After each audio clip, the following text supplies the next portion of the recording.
my research, I found your covers. Oh yeah, cool. Awesome. Oh, thanks, man. Awesome. Thank you. Thank you very much.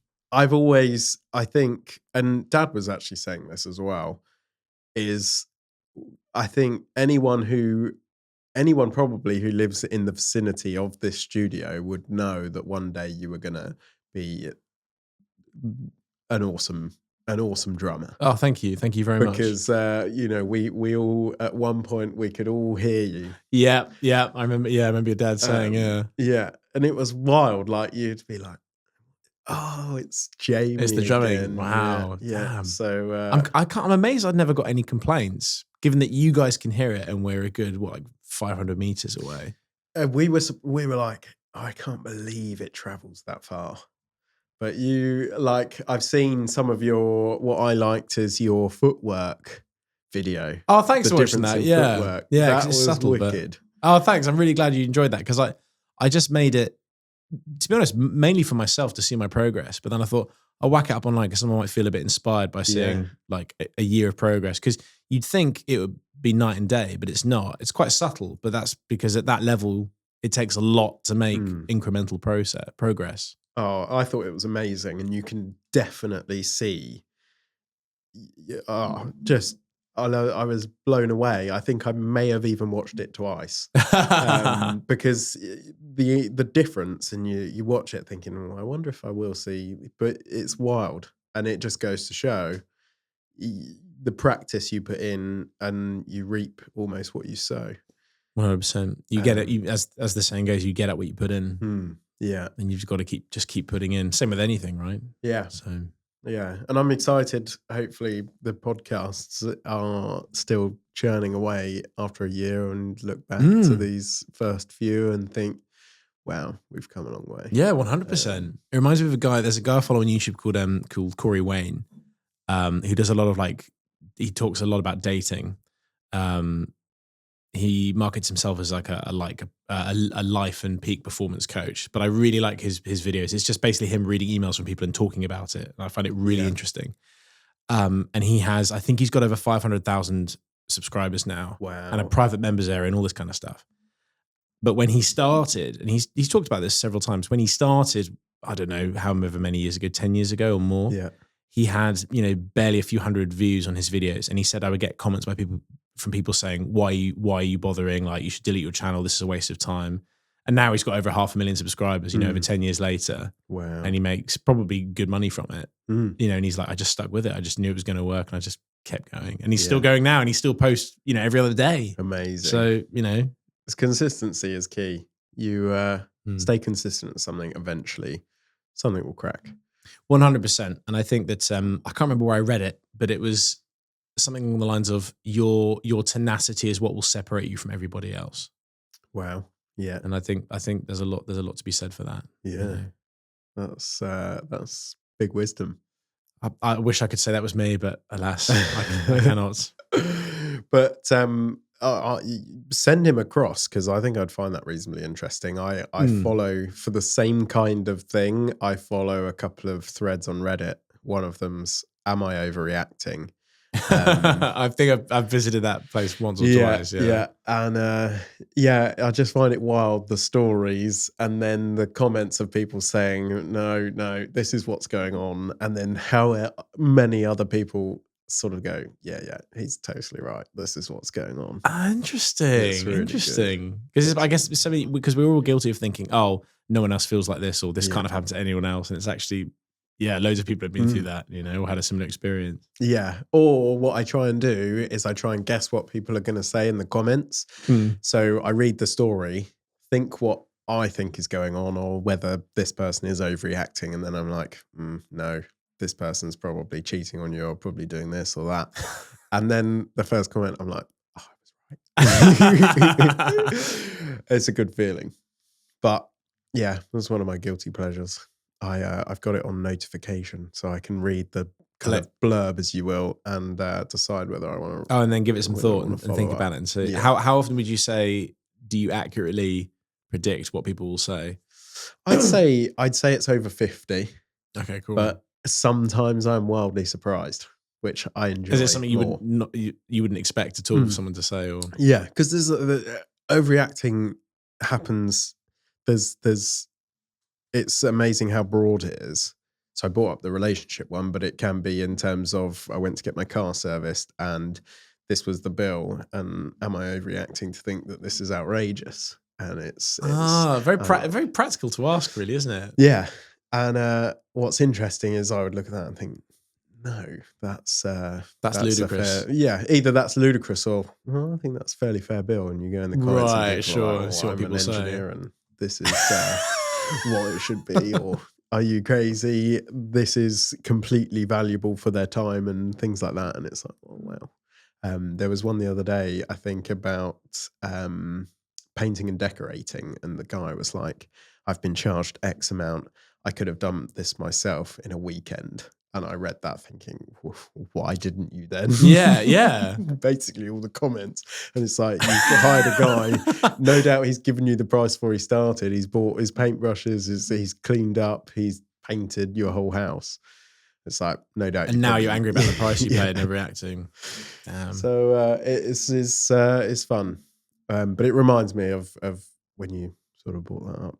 Oh, sure. It's so much so that I thought maybe at some point, depending on what the podcast does in the future, of having maybe a segment on like a Thursday or something where I can offer unbiased advice. Oh, you could have people write in with yeah. So you write in, or you can call in anonymously completely, and I will give you my unbiased opinion or advice on whatever it is. That might be quite cool. Actually, it would be you probably quite get fun. some interesting stuff as well. Yeah. People can anonymize it and just send it in, and just completely just without sort of worrying. Just go, yeah, I think such and such is happening, or you should be cautious of this, or because in the past I've been quite good at. One that sticks in my mind is a friend of mine starting his own business, and he came to me, or he was doing some work actually, and he was like, I really want to go at it on my own, but I'm not sure whether it's going to work or whether I'm going to be good enough. And I was basically like, you're only ever going to regret it if you don't do it.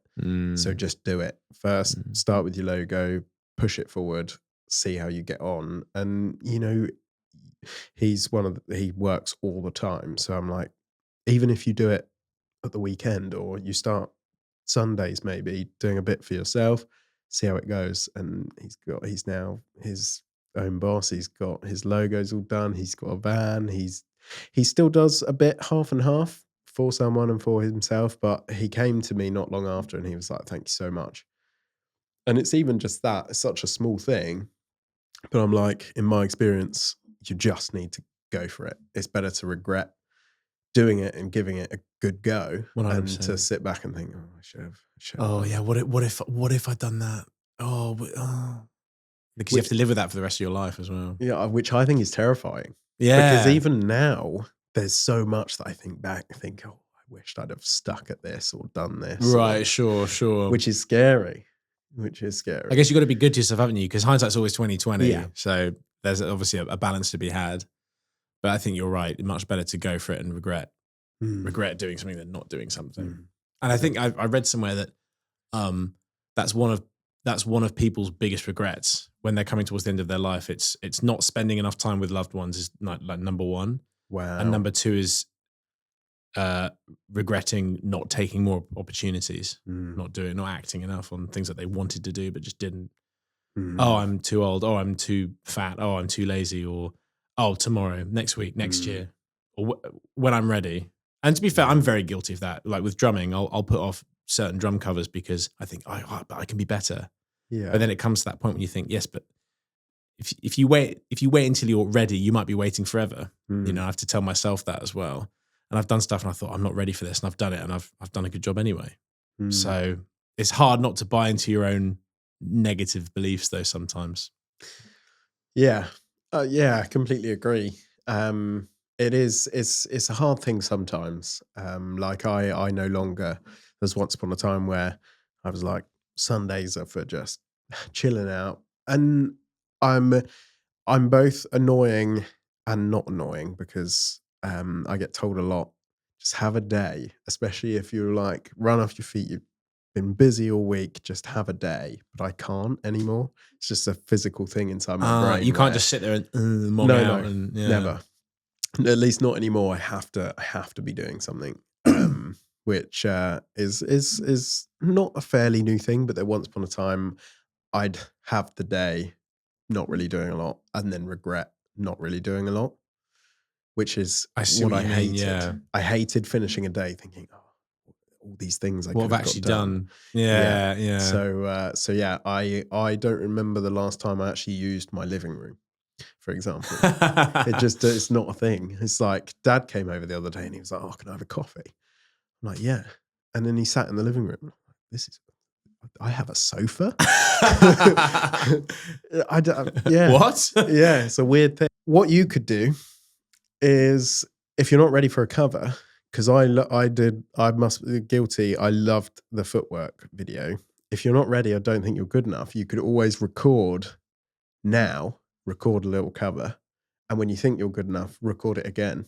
That's a good point. Yeah, that's a really good point, actually. Suddenly, that just crept in while you were speaking. I'll probably look back and go, "Oh, I was actually pretty good." Yeah, I've done that for stuff like on recordings. I've done a recording. I'll be like, "Oh, that was a bit rubbish," and then you go back a few weeks or a few months later, and you're like, "Yeah, that's pretty good, actually." Yeah. So. I remember when you gave me a studio tour, for example. I was blown away by the studio itself. Oh, thanks, man. And then you didn't want to, but I kind of pushed you in. I wanted to hear something. You were wild. Oh, thanks, man. Thanks, Joseph. I really appreciate that. It was wild, which is, again, I did enjoy doing my little bit of research, going on to Jamie Drums and watching a few of the covers and some of the live performances you've done. But I was like, some of them I was like, he's holding back. Because I know for some of them, obviously live, you've got to conform to what the band are playing and things like that. Yeah, you've got to serve the band, yeah. But I want to see on Jamie Drums a Jamie freestyle of you just going mental. Okay. I'm glad you said that, because someone said to me at the last jam I did in Wickham, because I do a monthly jazz jam in Wickham called Catch 22 Jams. Nice. Part of the house band there. And I had a solo as part of that jam last time we played, because it's the last Saturday of every month. So this was two weeks ago. I've probably got that horrendously wrong. Maybe it was 3 weeks ago. It was a few weeks ago. 2 weeks. 2 weweeks ago. Yeah, I think that sounds about right. Something like that. I'm not going to waste time getting my phone, but it was on stage day. Yeah, it was a few weeks ago, and I played a solo, and it was great. It was good fun and everything. And I'm typically not, as you've probably inferred by now, I'm not self-indulgent when I play in a band, because I'm there to play with the band. I'm not there to be the drummer, if that makes sense. Yeah. But then my girlfriend said after me, she's a bit biased because she's my girlfriend, but she and someone else said to me, oh, you should take more solos, because everyone else gets like 3 or 4 solos. You should take more solos. And I thought, I never really thought about it that way, but actually, people like a drum solo. It's cool, it's fun, it's great. And again, I'm a bit biased, but it is really cool, and people it's really exciting. And I thought maybe you're right. Maybe I should, like you just said, go a bit more mental and let loose a bit more, and put that online as well. You should definitely. People like that stuff. It was the one thing I was like, somewhere along here, I'm going to find a Jamie freestyle, and I was lusting to feel. I think maybe I think your recordings on YouTube were really good. Certainly the cover, but the feeling I think you gave me when you first did your little freestyle in your studio that I witnessed, it was amazing. And I was like, there's got to be a freestyle.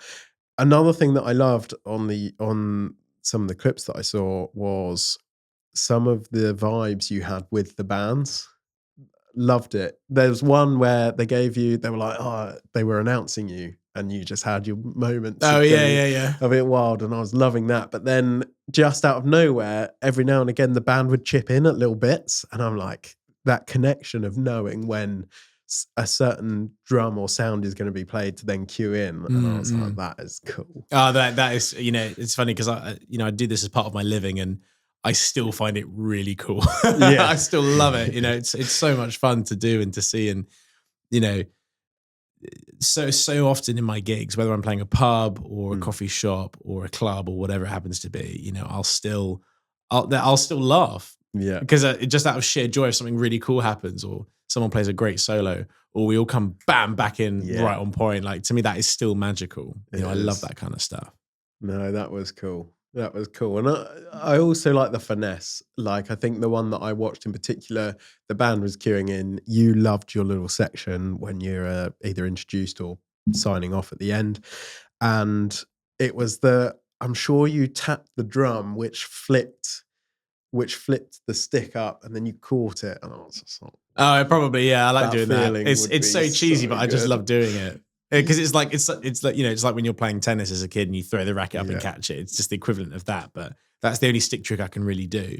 But it's just so much fun. I'm just having fun, and it is cheesy, but people like it. I liked it. It looked cool. It did look cool. Have you ever done it and missed?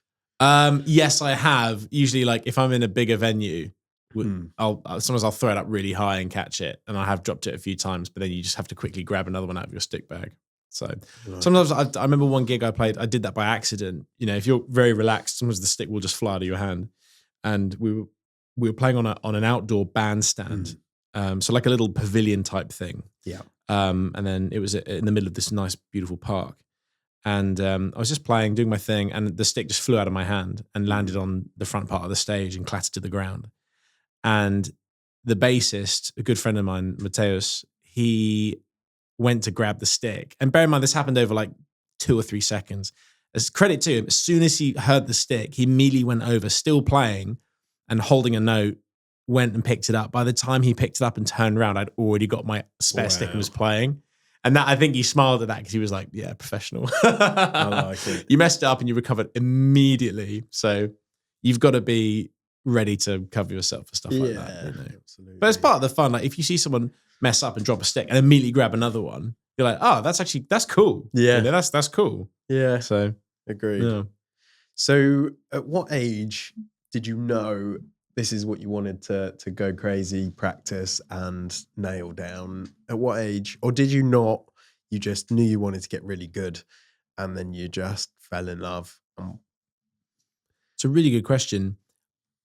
I didn't start practicing properly until I was 18. And I remember that because I'd started university and I'd played since I was 9. I had lessons since I was 9 and I loved it. And, I played on and off and I picked it up quite quickly, but I never really practiced properly. I just sit down and play those songs and just jam out whatever I'd done in a lesson or whatever.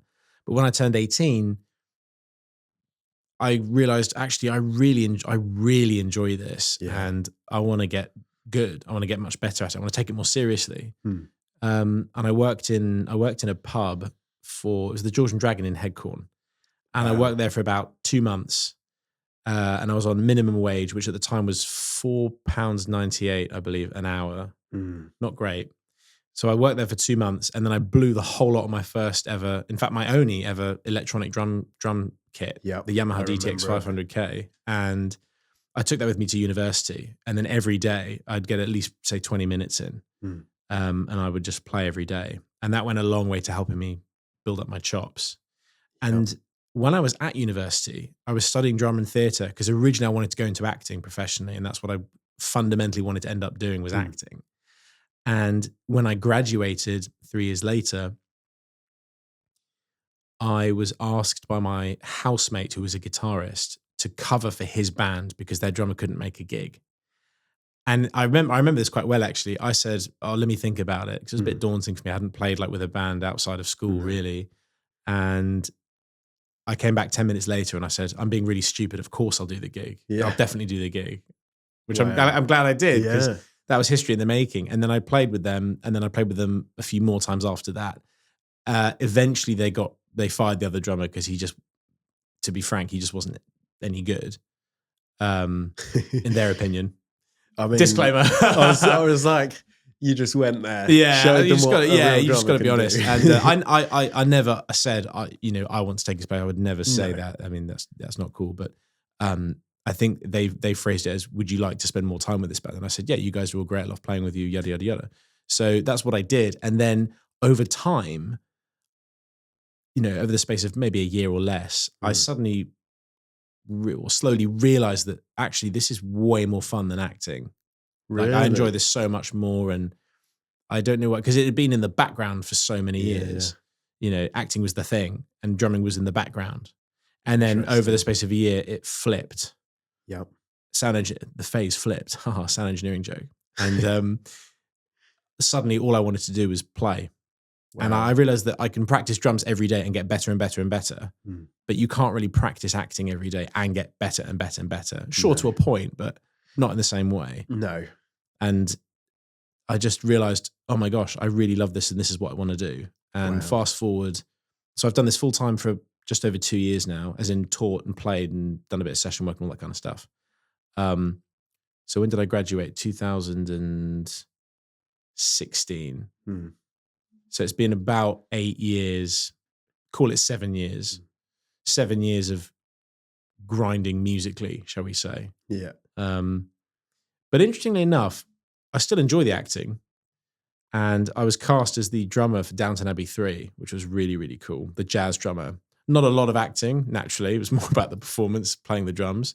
But I really enjoyed that. And then off the back of that, I got a role as a key soldier in an upcoming war film called Pressure, about the D-Day landings and the weather and how that changed the date, the course of history, in essence. I did my research on that too. Oh, nice, fantastic! You've done your homework. Yeah. So the acting is still there in the background, so to speak. But for me, during that process, that time in my life, when I was about 21, 22, music just took over. And sometimes I do wonder, well, why did it take so long for me to get to that place? But you could argue that life is a journey, and sometimes you have to walk along the path to suddenly know where you're really headed. Yeah. And I think there's a great quote by Steve Jobs, and I can't remember it word for word, so I'll paraphrase, but he basically said that you should follow your heart and intuition because they somehow already know what you want to become. And perhaps for me, it wasn't until I got to that point in my life and realized, I actually love drumming a lot more. This is what I want to do. Maybe I had to go through that to get to that point. I couldn't be like, I should have done this when I was 18 or whatever. It's like, well, maybe you had to go through that to get to where you are now. 100%. And maybe, maybe acting in some ways accredited to help push forward the drumming. Yeah, maybe. Because I had my last guest, Lisa, she went through stages. She ended up getting a medical condition which made her bones quite fragile. And she went through an accident, I think, where I think I'm right in saying she broke her back. And up until that point, she wanted to be a gymnast. She was on the way to the Olympics. Gymnastics was all she had thought about. And now she was diagnosed with this condition, and it completely flipped her world upside down. Oh my God. I have no idea what I want to do anymore. It was all I thought about. And so she ended up doing multiple different things and going back to college multiple times and getting all these different skills. And now she runs a huge hedgehog rescue. No way. Yeah. That actually everything she learnt at college has come into its own and helped her. She was an accountant, that she does all the accounts for the rescue. She learned building and construction. That came into it when they built the new hospital around the back of her house, like all of these different things. And she said, I've now realized that my calling was always there, but all of these things I've done prior have just been this base of everything I wanted to do in the future, and it's enabled me to pretty much do every part of what I wanted to do now. Wow. She had some wild stories as well. She used to dive the Channel, and they found the World War II, the only intact World War II bomber in the Channel, and they've pulled it out now. They're under the process of restoring No way. it. Yeah. Wow. Yeah. What was she doing diving? They were just diving. And well, like for fun, for leisure? Or? I'm pretty sure just for leisure, just to dive. And it had only been dived or doved? Dived, I think. Dived. It had only been dived once prior, but they didn't fully know what it was. And then when she they dived. Sounds wrong, doesn't it? When she dived upon the bomber, obviously they didn't know. They just wanted to go and see what it was like because really cool. Visibility was like here. Oh, but right. they actually, they could feel what it was. They then found the pilot's knife was still there, like intact. They found his knife, like really cool. Wow. Yeah. What a piece of history as Amazing. well. And they brought it up, I think, in my research, 2013. Can you go and see it? Not yet. I think it goes through, because it's been under the sea for so long, it has to go through a process. Otherwise, it just slowly disintegrates. So it has to go through, I'm sure I read it has to go through some Well, they have to like clean oxygenating it. kind of Specially process. treat it. Yeah. Wow. God, it's such a niche thing, isn't it? Like, It where do you really go? Oh, just go to the deoxygenation factory for planes. Yeah. So yeah, awesome stuff. But what was interesting is that without her knowledge, all of these little niche things she was learning along her journey of life ended up becoming useful later on when she actually found her calling. It's so wonderful that she's got herself to that place, despite all the hardships and all the experience of having, essentially, from the sounds of it, having her world turned upside down. Yeah. And you think, what the hell am I going to do now? It's almost like she was gathering, her life was a sort of a jigsaw puzzle, and she was gathering the pieces thinking, well, it's going to be this. And then you put enough pieces together, and now she's at a place where she steps back and goes, oh, that's what the picture is. Yeah. But the pieces still fit. Yeah. You know? Man, that's bizarre. That's wild, so interesting. Yeah, that is wild. What a great story, though. It was awesome.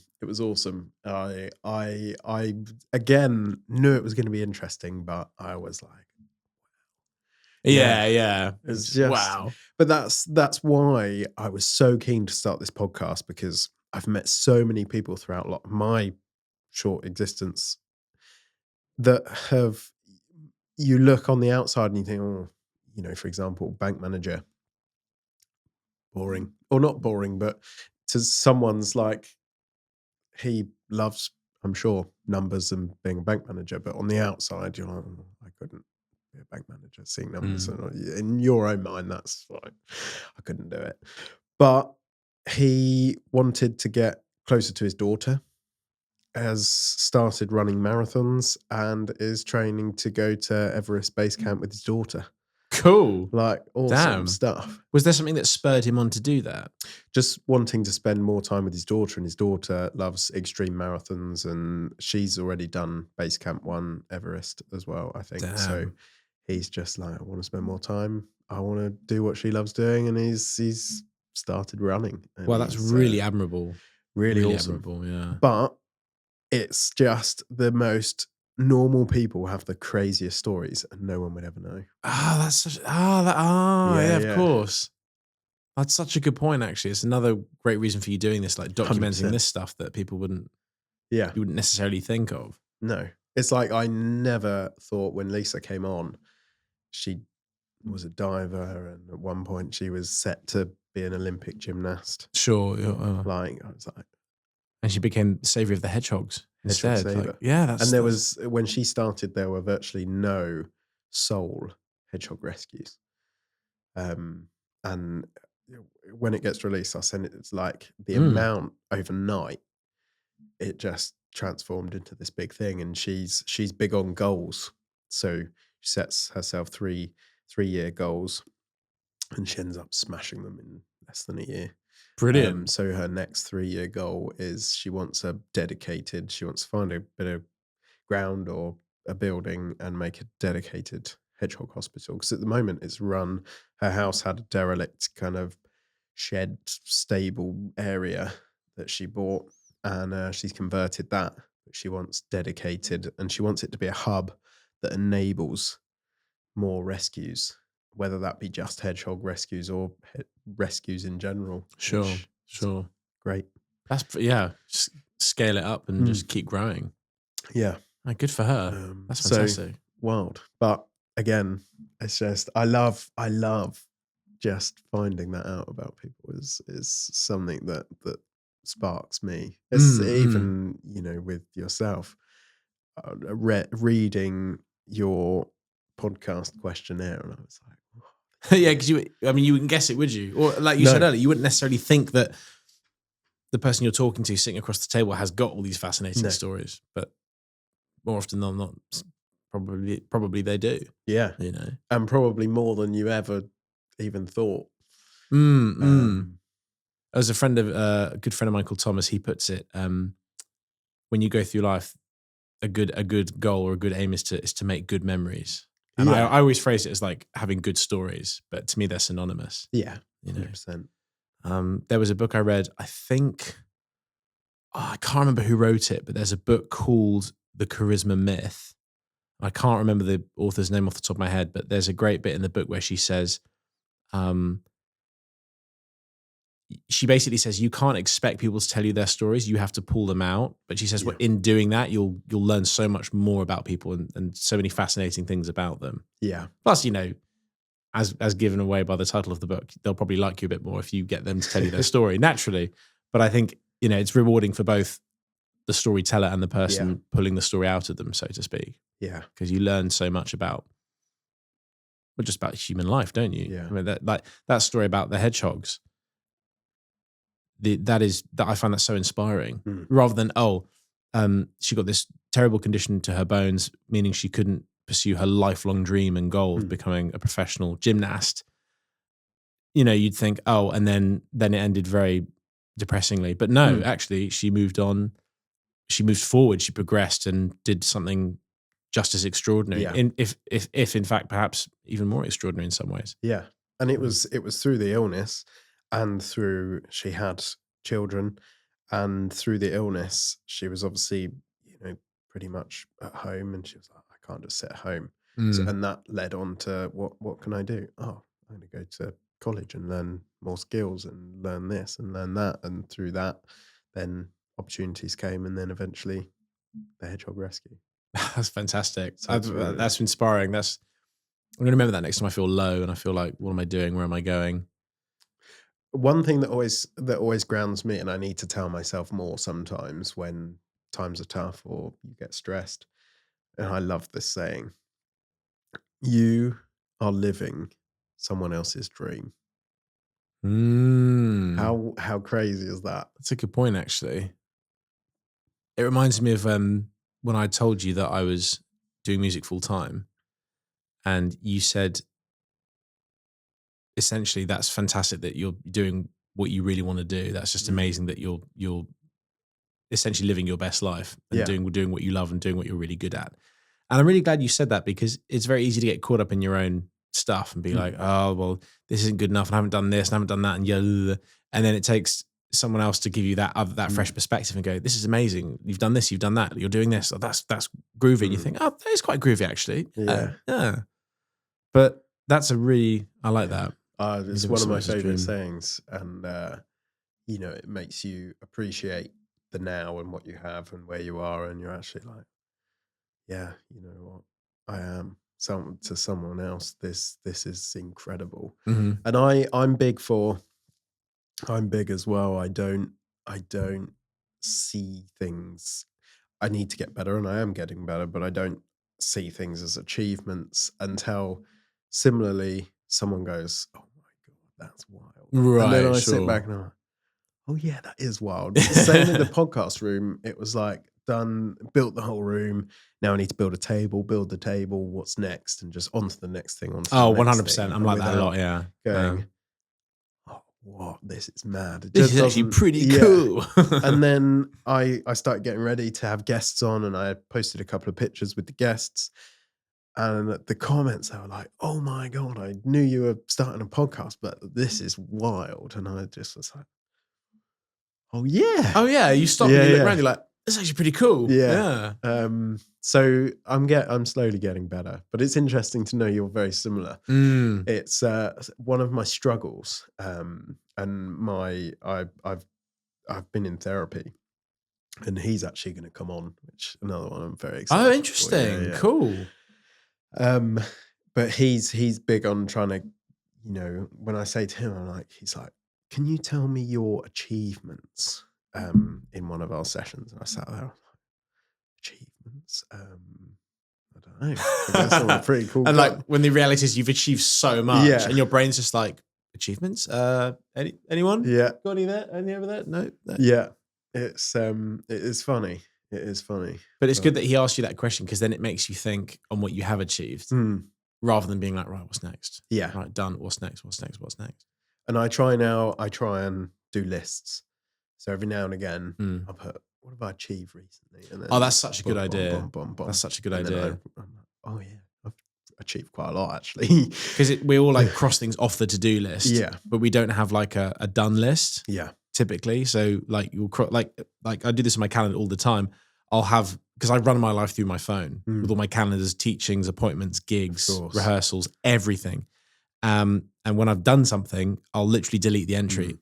It's gone. Yeah. But then, like you, I keep a little black book and it's got all the things I've achieved. So like, let's say I spend an hour working on a gig and I finish charting the gig. I'll write that in the book, finish charting the gig. And suddenly you've got a little black book filled with all your achievements, and it trains your brain to focus on what you've done, not constantly thinking about, as we both do, next thing. I guess it's a bit like you're going on a very long walk or a long hike, and every now and then it helps to turn around and look back and think, God, I've actually come really far, rather than always looking forwards all the time, which is so easy to do. Yeah. And I still do, but I guess it's helped, it's a practice, isn't it? You and I both need to spend time acknowledging what we've achieved. That should actually be some form of saying, because I recently went to the Lake District for the first time ever. Cool. Away, absolutely love it. Can't wait to go back. But love hiking. But there's always the occasional moment where you look up and you think, I've been walking for I feel like I've been walking forever. The top seems so far away. But actually, not once did I think that and then look back and go, oh, but hang on, look how far I've come. Which is basically everything that we've nearly just said, is actually looking back and seeing the distance traveled versus, I'm sure at the bottom you looked to the top and thought, oh my God. Yeah. Oh. Yeah. Like your drumming, for example, when you started, probably where you are now would have been something that you were impossible. Exactly. No, never get there. It's too far away. But then over the years and the years and the years, and suddenly you look back and, oh yeah, I've come really far. Yeah. Of course I've reached where I am because I've traveled the distance. I've traveled the distance. Yeah, that's it. I like it. But it's a really important thing. I think especially now it's so easy to think about the next thing, not just in terms of what you need to do, because we're busier than ever, even though we have it easier than ever. But I also think because there's a new phone, a new car, a new TV show every 10 minutes. It's very easy to like constantly be more, next, rather than, it reminds me of, I can't remember who said it or where I read it, but it basically said, happiness is wanting what you have. And that comes to mind. Because if you think, for example, I love my drums, right? I love my drums and I love my cymbals to the point where a couple of friends of mine, it annoys them because I love my gear so much. But it makes me so happy. I play a show and I'm like, oh God, I love my drum kit so much. Yeah. Imagine if I played every show, I was like, oh, well, I just need to get that next set of cymbals, or when I get my next snare. And instead I get it out, I'm like, hello, gorgeous. Here we go again, And I love that. I love that. And appreciating what you have and what you've done. Very important. Yeah. And that must be a good feeling, a very good feeling. I mean, don't get me wrong. I still like all of us, I'm like, oh, I'd love to have this one day or that bit of gear. Sure. And it's good to want that because, it stimulates. Yeah, exactly. It stimulates growth and progress. But equally, when you appreciate what you have and enjoy what you have, similar to what we were saying a minute ago about enjoying what you've achieved and what you've done, the distance you've traveled, that's really important too, as well. I like that. Yeah. The distance you've traveled, that's good. But yeah, I vaguely remember when we were younger, you saving up for a snare. Oh gosh. Sounds like me. Yeah, probably. Yeah.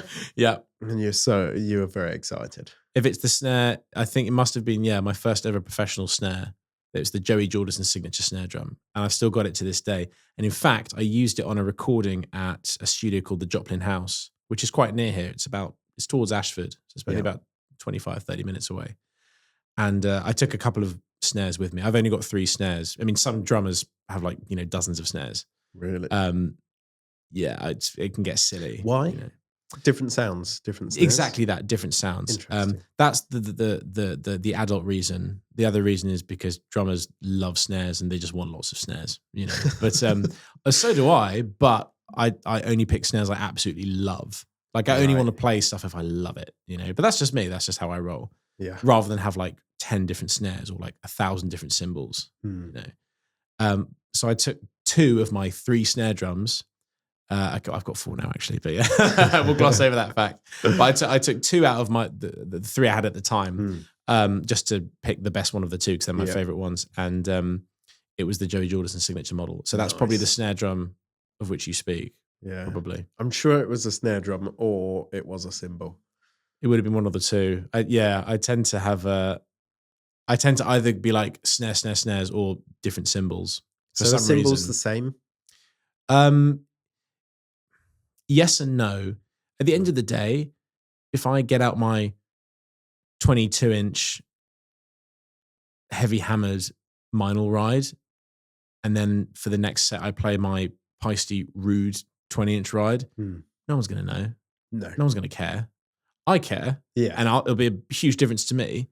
But to everyone else, no one's going to probably even notice I've changed cymbals. So on the one hand, no, it's about how you play, not what you play. Hands down. Obviously, if you play a cymbal that's within reason, if you play a cymbal that's cracked, or you know you've cut it in half, it's not going to sound great, you know. But fundamentally, it's nowhere near as important as what you play. Yeah. So that would be like the main answer to that question. The other answer would be yes. There's a lot of difference, a lot of nuance, as with anything. Like for example, you could say to the guy next door, "Oh, what car do you drive? How does it run? Yada yada yada." And people like me will go, "I don't know. Like it's a manual."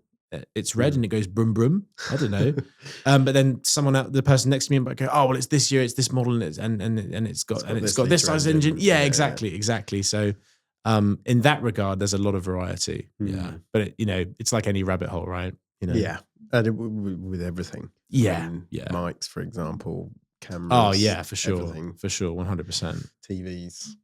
Yeah. I mean, how often, like, when was the last time you had to make a big purchase? I mean, you said about the cameras, right? You spent ages trying to find the right camera. A long time. I mean, to be fair, that was very warranted because you needed it for a specific purpose.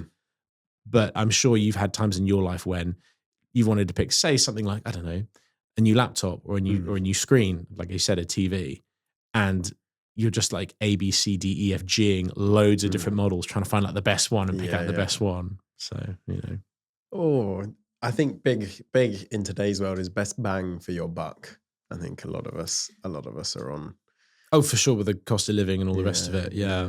But it's interesting because I'm reading a book at the moment by Richard Templar called The Rules of Wealth, which is essentially very practical advice on managing your wealth and trying to make it grow. Because, money makes the world go round. Yeah. And one of the rules is shop for quality. And the point he makes in that chapter is that it's like my old drum teacher used to say, buy cheap, buy twice. Yeah. If you buy something that's cheap, it's going to break or it's just going to do its job poorly. If you buy something that's quality, it's going to last longer, it's going to work better. It's ultimately going to give you better value for money. Yeah. If I buy a pair of slightly more expensive drumsticks, they'll both play brilliantly and they'll last a long time. If I buy a cheap pair of sticks, they're not going to be the same weight, which as a drummer sucks. And they're not going to sound great because the wood's not of high quality. You name it. If you spend $5,000 on a car, it might last you 10 years. If you spend 500 quid on a car, you've saved money, but then you've got to take it to the garage all the time. It's going to break after a year, be written off, maybe. Interesting. So sometimes you wanna shop for quality because you'll be treated better by the product. Yeah. Same with that with you and your cameras in your studio. Did you need to spend silly money on these microphones? Absolutely not. No. But did you go onto eBay and buy a £10 lapel mic? Absolutely not. No, you got something that's of quality and decent and will serve you well. Yeah. And I think a big one is last the test of time. It was like, I ignore that one. That one was a complete find. But at home, I will only either buy either secondhand or new, if we're talking TVs, LG. And this is just an example. I'm the same with a lot of things now. But the reason is I saved up as a kid for ages because my best friend bought this LG TV and it was 3D And I It was like, 3D? At the time, yeah, it came with the goggles. And Oh, no way. Cool. It's like a 32-inch. And like at the time, that was massive. And we all thought that was wild. So I saved up working in summer holidays. And I was too impatient to wait for the 3D one. And by the time I'd saved up, the 3D thing kind of fell off. He loved his 3D, but it was something that he'd use. Okay, you watch a movie on a Sunday, he'd use the 3D. Aside from that, you just put the TV on normal and that was it. So at the time I was like, you know what, I'm just going to get the normal one. I've still got that TV and it still runs amazing. Brilliant. It's like this is when you saved up for when you were a kid. Yeah. Oh, that's fantastic. That's great. So I'm now just sold. And if that's going to do that, LG it is for me. Whereas I remember Dad doing the same, bigger, I'm sure this was 55-inch Samsung TV. That lasted 3 years, cost miles more than my one. And it just broke. And it all of a sudden turned it on. It had lines going down the screen. Oh, shit. Yeah. Oh, I don't know if I can swear on here. Sorry. Yeah. Go for it. TVs are not nice to get rid of either. Can you take them to the recycling centre? Like I think so nowadays, yeah. Okay. And they go in that section. That's a shame though, isn't it? Because I get the impression that we live in a society where it's easier to just throw stuff away. Yeah. Big time, I hate that. Yeah, me too. I'd much rather repair stuff. Repair stuff or upcycle, like all of that wood. Oh, you said you found that TV in the loft, right? That TV was found, yeah. Fantastic. Because how many people would have just thrown it away? Yeah. Or just recycled it? I've also got the same with monitors. And some of these have been like found in skips and stuff. And you turn them on and they're wildly okay. What? Yeah. That baffles me. 2 upstairs. I just find that bizarre. Like, why? Yeah. If it's broken and whatever, fine. But if it works? I think I've recently done a whole, I needed to recoup a bit of money from obviously financing this and things. And I've recently done a big, do I need this? No, probably not. Sell it. Selling has become so difficult. People either they haggle wildly too much when things are really reasonable as it is. Sure. They make up stuff, they scam, or they just, like one of the items I sold, it got to the post office and it was one of those where the buyer assigns the postage. Right. So this was on eBay, giving them a bit of a... And the buyer chooses what postage you assign to that package. It's buyer chooses whether the buyer chooses the postage every next day or whatever. Right. So the postage wasn't enough, which I didn't know. I just printed the label, which eBay does. You print it, stick it on, take it to the post office. They'll send it. Oh, I see. Okay. And it wasn't enough. And so they held it at the post office, gave him a card, and he was like, it's not here. I'm like, the tracking says that it's sent, but and he didn't tell you anymore. He just said it hasn't arrived. And then like a week and a half, 2 weeks go by, and it still doesn't really have an update on the tracking, in fairness to him. But I rang Royal Mail and they said, yeah, it looks like there's not been enough postage paid. Here's your slip. We've posted a thing through the buyer's door. He should know to go to the post office. So then I said this to him and nothing. So he was like, oh, I'll wait a couple more days. And then this like bleeds into my holiday. So I'm sorting out this random thing while I'm in the You want to be enjoying your holiday. Where I'm like, I've not had much time off this year. I want to enjoy this. It's over my birthday as well. Great. It just gets better and better. So then he files an eBay investigation thing. And he didn't even get back to you when you said, Royal Mail have told me this. At this point, Royal Mail actually says on the website, it's at his local post office. All you got to do. And I even said to him, is that all you've got to do is drive to the post office. I don't care at this point to pay for the whatever additional postage there is, or to even give you your fuel money. Just go and get the package and let this be done. Anyway, it got to the point where I was like, you know what? I'm not even going to reply to you because you're just testing me.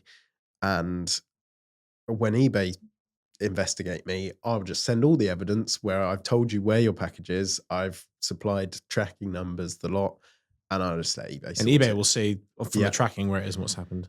And then I heard nothing, got back off holiday, checked the tracking, package received by buyer with a signature. But he hadn't told me he hadn't ended the investigation. It was still ongoing. So I then sent eBay everything I had, and they were like, yeah, no worries. We've sent you your money. Because eBay hold the money now. So I hadn't got the money for the item either. And eBay were like, yeah, we can see that he's got it. Here's your money, and case closed. Well, phew, at least they did that. And I was just like, what a faff. And so I think that's a factor in it. Not saying that that's an excuse, but it is a lot easier. Puts you off. Certainly if... Yeah. So I think there's that. But it's even with the iPhones. My phone ran out of storage, so I had to upgrade or at least increase storage. They're now USB-C. Well, the new iPhones. Yeah. Oh, they're not Lightning connectors anymore. No, and I get why they did that. So all phones are the same. But how many people have been iPhones for years and have got thousands of Lightning cables all around their house at every single port? Oh gosh, the landfill over time. Oh my days. Because even me, I'm lucky enough that I know so many people who still are on Lightning cables, so I gave them all away. Oh, that's good. That's good of you.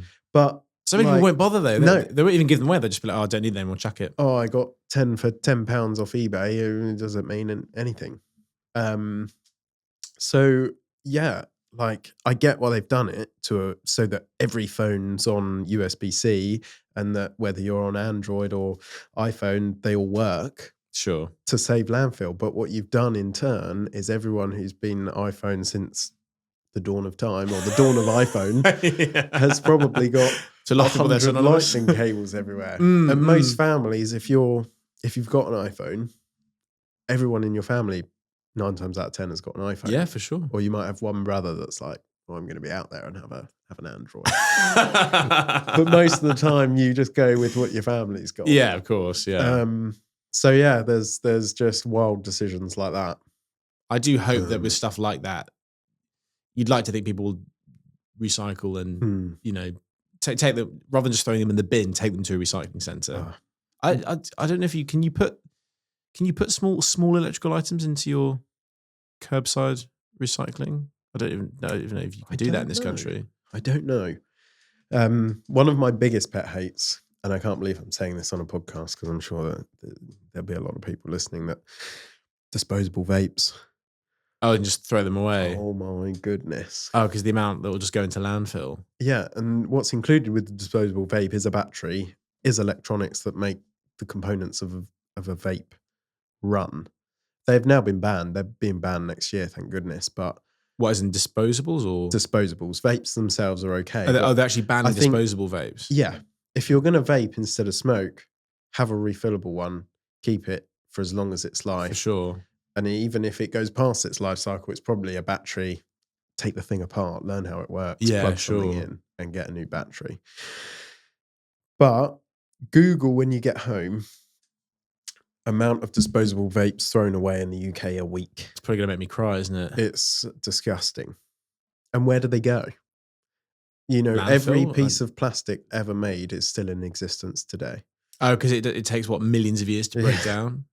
And they're all plastic with little batteries and electrical parts inside. Brilliant. And it's like, who invented this thing and made it okay? And this is another thing I hate, is that things are made now to be disposable. Disposed of, thrown away. Yeah. Cheap and thrown away. It ties into what we were saying earlier about buying stuff that's quality. Not necessarily expensive, but quality. Because if you're generally speaking short-sighted enough to buy disposable X, Y, and Z, so you can just buy it and throw it away because it's cheap, in the long term, that's likely to cost you more money. And it's definitely bad for the planet and probably for you on some level over the long term as well. Yeah. And it's funny because someone sent me a video the other day, which was basically a conspiracy theory about global warming and saying it was all a hoax and like recycling is all pointless and all this kind of stuff. And having this conversation just reminded me of that, because I thought, well, let's just assume for a moment all of that's true and recycling is a hoax and it's all ultimately pointless for whatever reason. Surely that doesn't negate the fact that if we're throwing away billions of tons of plastic over the decades, that still has to go somewhere. Yeah. And it's just going to take up space, if nothing else. It's just going to take up land. Yeah. That land that could be used for having a nice park or even building houses for people to live in, for example, you know. And if it was all of a hoax, why aren't we building some mass plant in the middle of the desert that sets everything on fire? All waste goes to this. That's such a good point, yeah, because at least you get cheap energy from it, right? Cheap energy, and it goes like you're not filling the earth. You're not filling the earth, yeah. That's the good point. If global warming is all a lie, why can't we just take all of the rubbish, burn all of it, and use that to generate power? Yeah. That's a really good question. I'm sure that someone listening to this will have an answer to that, definitely. And if they want to come on, hit me up. Or someone else is probably sitting there thinking, that's a really dumb idea. Why would you suggest that? Yeah, for sure, for sure. Yeah, I think it's a valuable question to ask is if it is all fake, why aren't we setting it all on fire and using it? More of it. Well, there's always an answer, isn't there? Like, oh, well, they don't want you to think that's an option because, and then they'll come up with like another idea, another theory. Or they'll say, for example, I'm being my own devil's advocate here. Like, well, what if burning stuff doesn't actually produce that much electricity? Or they'll never burn stuff because they want you to pay the energy companies a lot of money. That I could probably get behind a little bit because it all comes down to money, in my opinion. For big, it doesn't. Like that, yeah, and what I found crazy is there used to be, and again I might be spreading misinformation, but I saw it on some form of documentary, so it must be true. Must be true. The government used to give a grant based on how much of a certain thing you could recycle. Right. And obviously the more you recycled, the more money you got. So that if you went through the proper channels and made, for example, a plastic container into another plastic container or something else, you'd only be able to use maybe 40 to 50% of that original plastic container. So you'd only get 40 to 50% of the grant money or the money. However, if you took all of that recycling, mashed it into a big cube, weighed it, and then exported it to another country and made it their problem, you'd get 100%. What? Because you've essentially recycled 100% of it. Oh, I see what you mean. Yeah. What? Even if you just send it? When you say send it to another country, do you mean like sell it on? Not sell it on necessarily, because in this documentary in particular, I can't remember where. I want to say it was either Poland or it may have even been China. There were just cubes and cubes of rubbish or recycling as far as the eye could see, just piled up. And you see Tesco's bags in like the middle of China, and you're like, I don't know why I'm laughing. That's a terrible thing. It is terrible. I guess because it sounds ridiculous, but it's also. I mean, I haven't seen this documentary, but it sounds entirely plausible.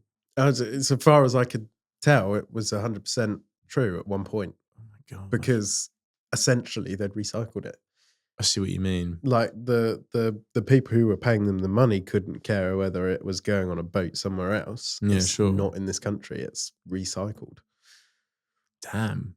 Yeah, we'll see. Again, comes back down to money, doesn't it? Or maybe it was essentially someone signs a bill to say that it's gone off on this boat and to be recycled or whatever. Yeah. Oh, I see. Right. Maybe. Yeah. It'll be some weird like loophole of some kind. But it's like, okay, so we could make it into more usable plastics, but we'd then only be recycling 40% of it. Rather than shipping it off to another country and thereby, on paper at least, recycling it 100%. Exactly. That's sneaky. Exactly. But also, yeah, I could definitely see that happening for sure. And that's why we're using these wonderful China mugs to drink our delicious tea. Yes. Cheers. Yeah. I mean, I'm sure that these might... Oh, no, these are... We're still reusing them though, aren't we? Yeah, I've had them since I was 1. Doing your bit, man. That's fantastic. No, I don't actually know where they came from. I genuinely believed you though. I thought, that's amazing. You had this since you were 1 with it. Yeah, like a birth present. Yeah. No. But, yeah. What I want to know, based on what we've just been talking about, is will there ever become a time where there's not enough space to put all of our waste? And in which case, what do we do with it? I'd say that We need a professional. I think the obvious, I'm not an expert in this, obviously, but I'd say the first part of an answer to that question would be, if we carry on the way we're going, then yes, definitely.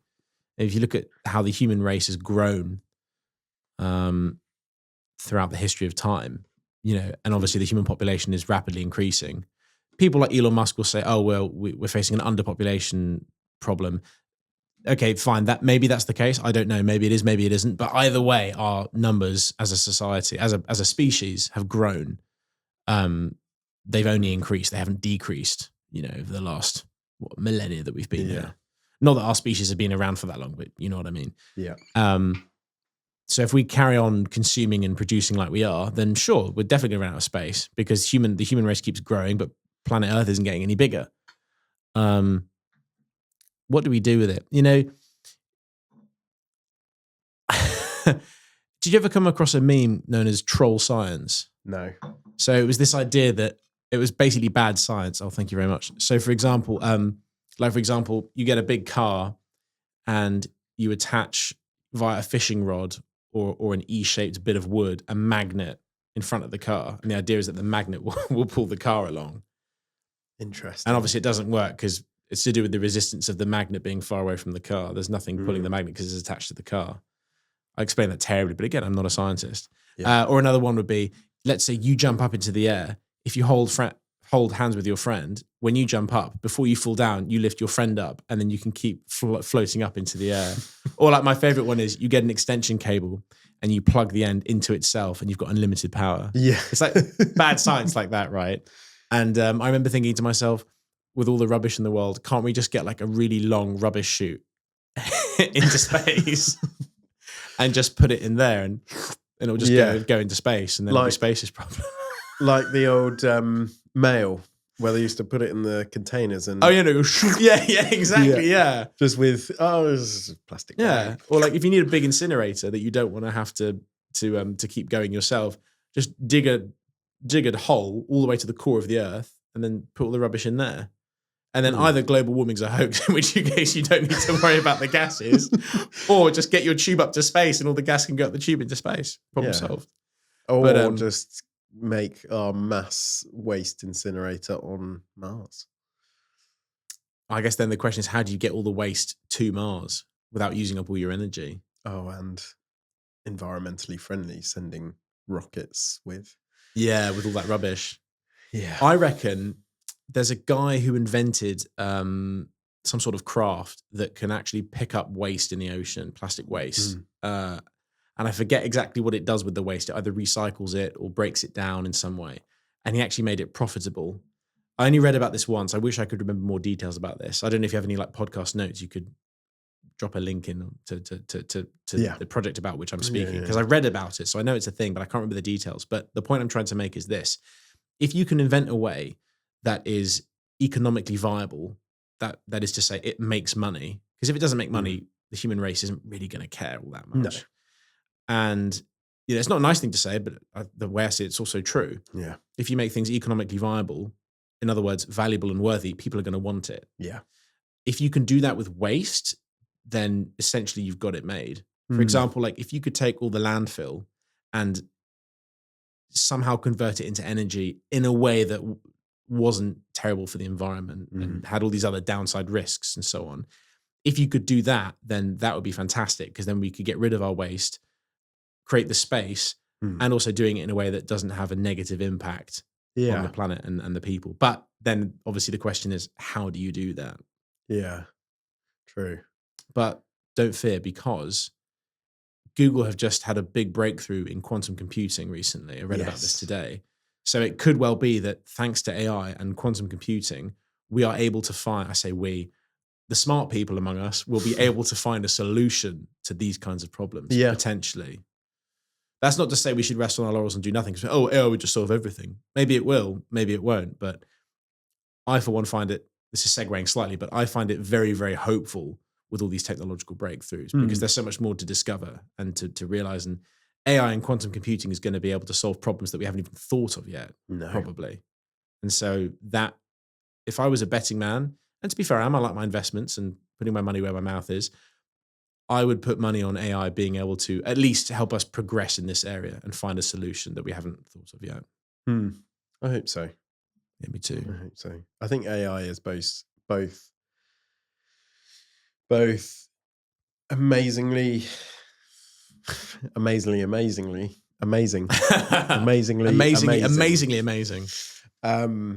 but also amazingly terrifying at the same time. Can you tell me more? Like, in what way for you? Because I know people have different fears about this, but what to you is the terrifying aspect about it? I think there's a flip side. Imagine if there's a flip side to what you just said. That is, okay, maybe it does figure out a way to deal with the problem that advances us as a human race. But what if it realizes that maybe we are the problem? Right. On the flip side. And then once we start putting chips in our heads and making AI into robots and actual moving things, that it decides, okay, we've got a population target, and it just something like that. That's a pretty extreme example, but not beyond the realms of possibility, though. No, we're only going to make it more powerful. A good one of the Marvel films sort of gets me going on that as well. I can't remember which one it was. Again, sorry, Marvel fans. I've seen them all and I love them, but there was one where, isn't it Jarvis himself, Iron Man, and then he puts Jarvis in a body? Doesn't at some point Jarvis goes, what, a bit haywire? A bit haywire. Haven't seen that one, but yeah, I mean, any robot film, iRobot one. iRobot was a good one. Yeah, that was cool. That was. There was a slightly more philosophical film called Her, and if you like AI, yes. You've seen that film. Yeah, that was a great film. I've not seen it completely. I should. Okay, that's a good one, and that's clever because rather than it being sort of, oh, AI is going to get you, it's going to kill you, it was a lot more subtle than that, and also, to be fair, less terrifying than that. But I thought very, very clever in what it would make you question. It would make you think about AI in a different way. Yeah, I think it's going to be great. And I'm not saying it is, and I'm not saying I believe it will, or I'm going to conspirize. Is it I see what the present verb of to create a conspiracy. Yeah. I'm not going to conspire. No, conspire would be to make up a bad plan. But anyway, I'm not going to say that I think that's what's going to happen, but I do think it's perhaps a possibility. And I think the more we strive to get the next AI and to improve it, there'll become a point where AI could essentially improve itself. I've read about this, and apparently it's known, I might be wrong about this, but I think if I recall correctly, it's known as the singularity, in that when you can create an AI that can improve itself, suddenly you have this explosive chain, right? When it goes boom, boom, boom, boom, boom, and it just gets better and better and better and better and better. And it goes way beyond your comprehension, because it can invent something smarter than itself, smarter than itself, smarter than itself, and it just keeps going. It's like that. Have you heard that classic joke of they invent such a computer and they say, "Is there a God?" And the machine says, "There is now," and pulls the plug. Wow. Yeah, it's like classic AI joke. But then I think who wrote The Hitchhiker's Guide to the Galaxy? I've not read that. My mum's going to be so angry if she hears this and says, it's obvious. Yeah. In The Hitchhiker's Guide to the Galaxy, they invent the ultimate supercomputer, and they say, "What's the meaning of life?" And they come back however many thousands of years later, because it says it'll take me some time to figure that one out. And they come back and it says, "I've got the answer," and the computer says the answer is 42. And they say, "Well, that doesn't make any sense. Well, how did you get to that answer? How did you get to the answer 42? And the computer says, for that, you need to ask the ultimate question." And they say, "What is the ultimate question?" And the computer says, "You have to come back for that." And it was quite a clever spoof on this idea that we're looking for meaning and for answers to life. And computers basically say, in my opinion, that's Douglas Adams, the writer of The Hitchhiker's Guide to the Galaxy. You got it. Yeah. To me, that's him basically saying there isn't necessarily a straightforward answer. But that's a slight tangent away from the future of AI and what it's going to do to all of us. Because on the one hand, you and I, we've all seen the memes of, Donald Trump dancing or Will Smith eating spaghetti, whatever it happens to be, all the, all futuristic games, for example, the beautiful, wacky and hilarious and stupid, funny side of AI. Then there's also the practical side, curing diseases, solving problems, so on and so forth. But then again, there's the scary side. What can it be used to do? And I would wager that perhaps the threat of AI isn't the AI itself, but what people do with it. In the same way that, let's say you invent the gun. Brilliant. You can hunt, you can feed your family, for example. Yeah. You can also kill people. So perhaps there's a fear there. Like with AI supercomputer, the article stated or postulated that there could be a future in which the internet is unhackable. I don't really know what that means in a practical sense, but then I thought to myself, well, if you can use a supercomputer to make something unhackable, could you also not use another supercomputer to hack the unhackable? Because it's another supercomputer. Or a better supercomputer. Well, yeah, exactly. Yeah. Because it's humans are the malicious ones. And I think things like Terminator, and people say, I'm worried that will happen with AI. But then I always think, well, fundamentally, it's humans that want to kill each other and enslave each other and steal from each other.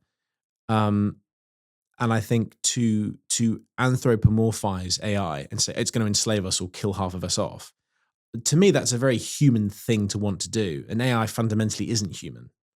Otherwise, it wouldn't be AI. It would be human. But I suppose what I'm trying to say is this. I would be very surprised if AI was somehow bad for us without a puppet master, so to speak, a human acting maliciously using AI as a tool rather than AI carrying out malicious acts unto itself, if you see what I mean. Interesting. But watch this space. Watch the supercomputer AI space. Yeah, absolutely. I like it. Yeah, interesting. I think as well, what I love is we've gone completely off. We have, yes. It's made me laugh just thinking we're now AI taking over and enslaving and killing us all off, or at least a good portion of us, so that the world can continue in theory. But maybe the opposite will be true. Maybe it'll fix all of our problems in some grandiose way that we would never be able to comprehend or imagine because we're just humans. Hopefully. And maybe AI will come up with solutions that we won't mind carrying out because it will convince us that they are the best solution, because what if they are, in fact, the best solution? Maybe. But I tend to remain cautiously optimistic about these kinds of things. When the internet came out, they thought, oh, we're all going to lose our jobs. This is it. Well, at least people did say that. And yet, sure, a lot of jobs were lost, but thousands more were created in the process, and it revolutionized the human race as we know it. Maybe this will be the next revolution. Yeah, exactly. I like it. I think without humans, there wouldn't be AI.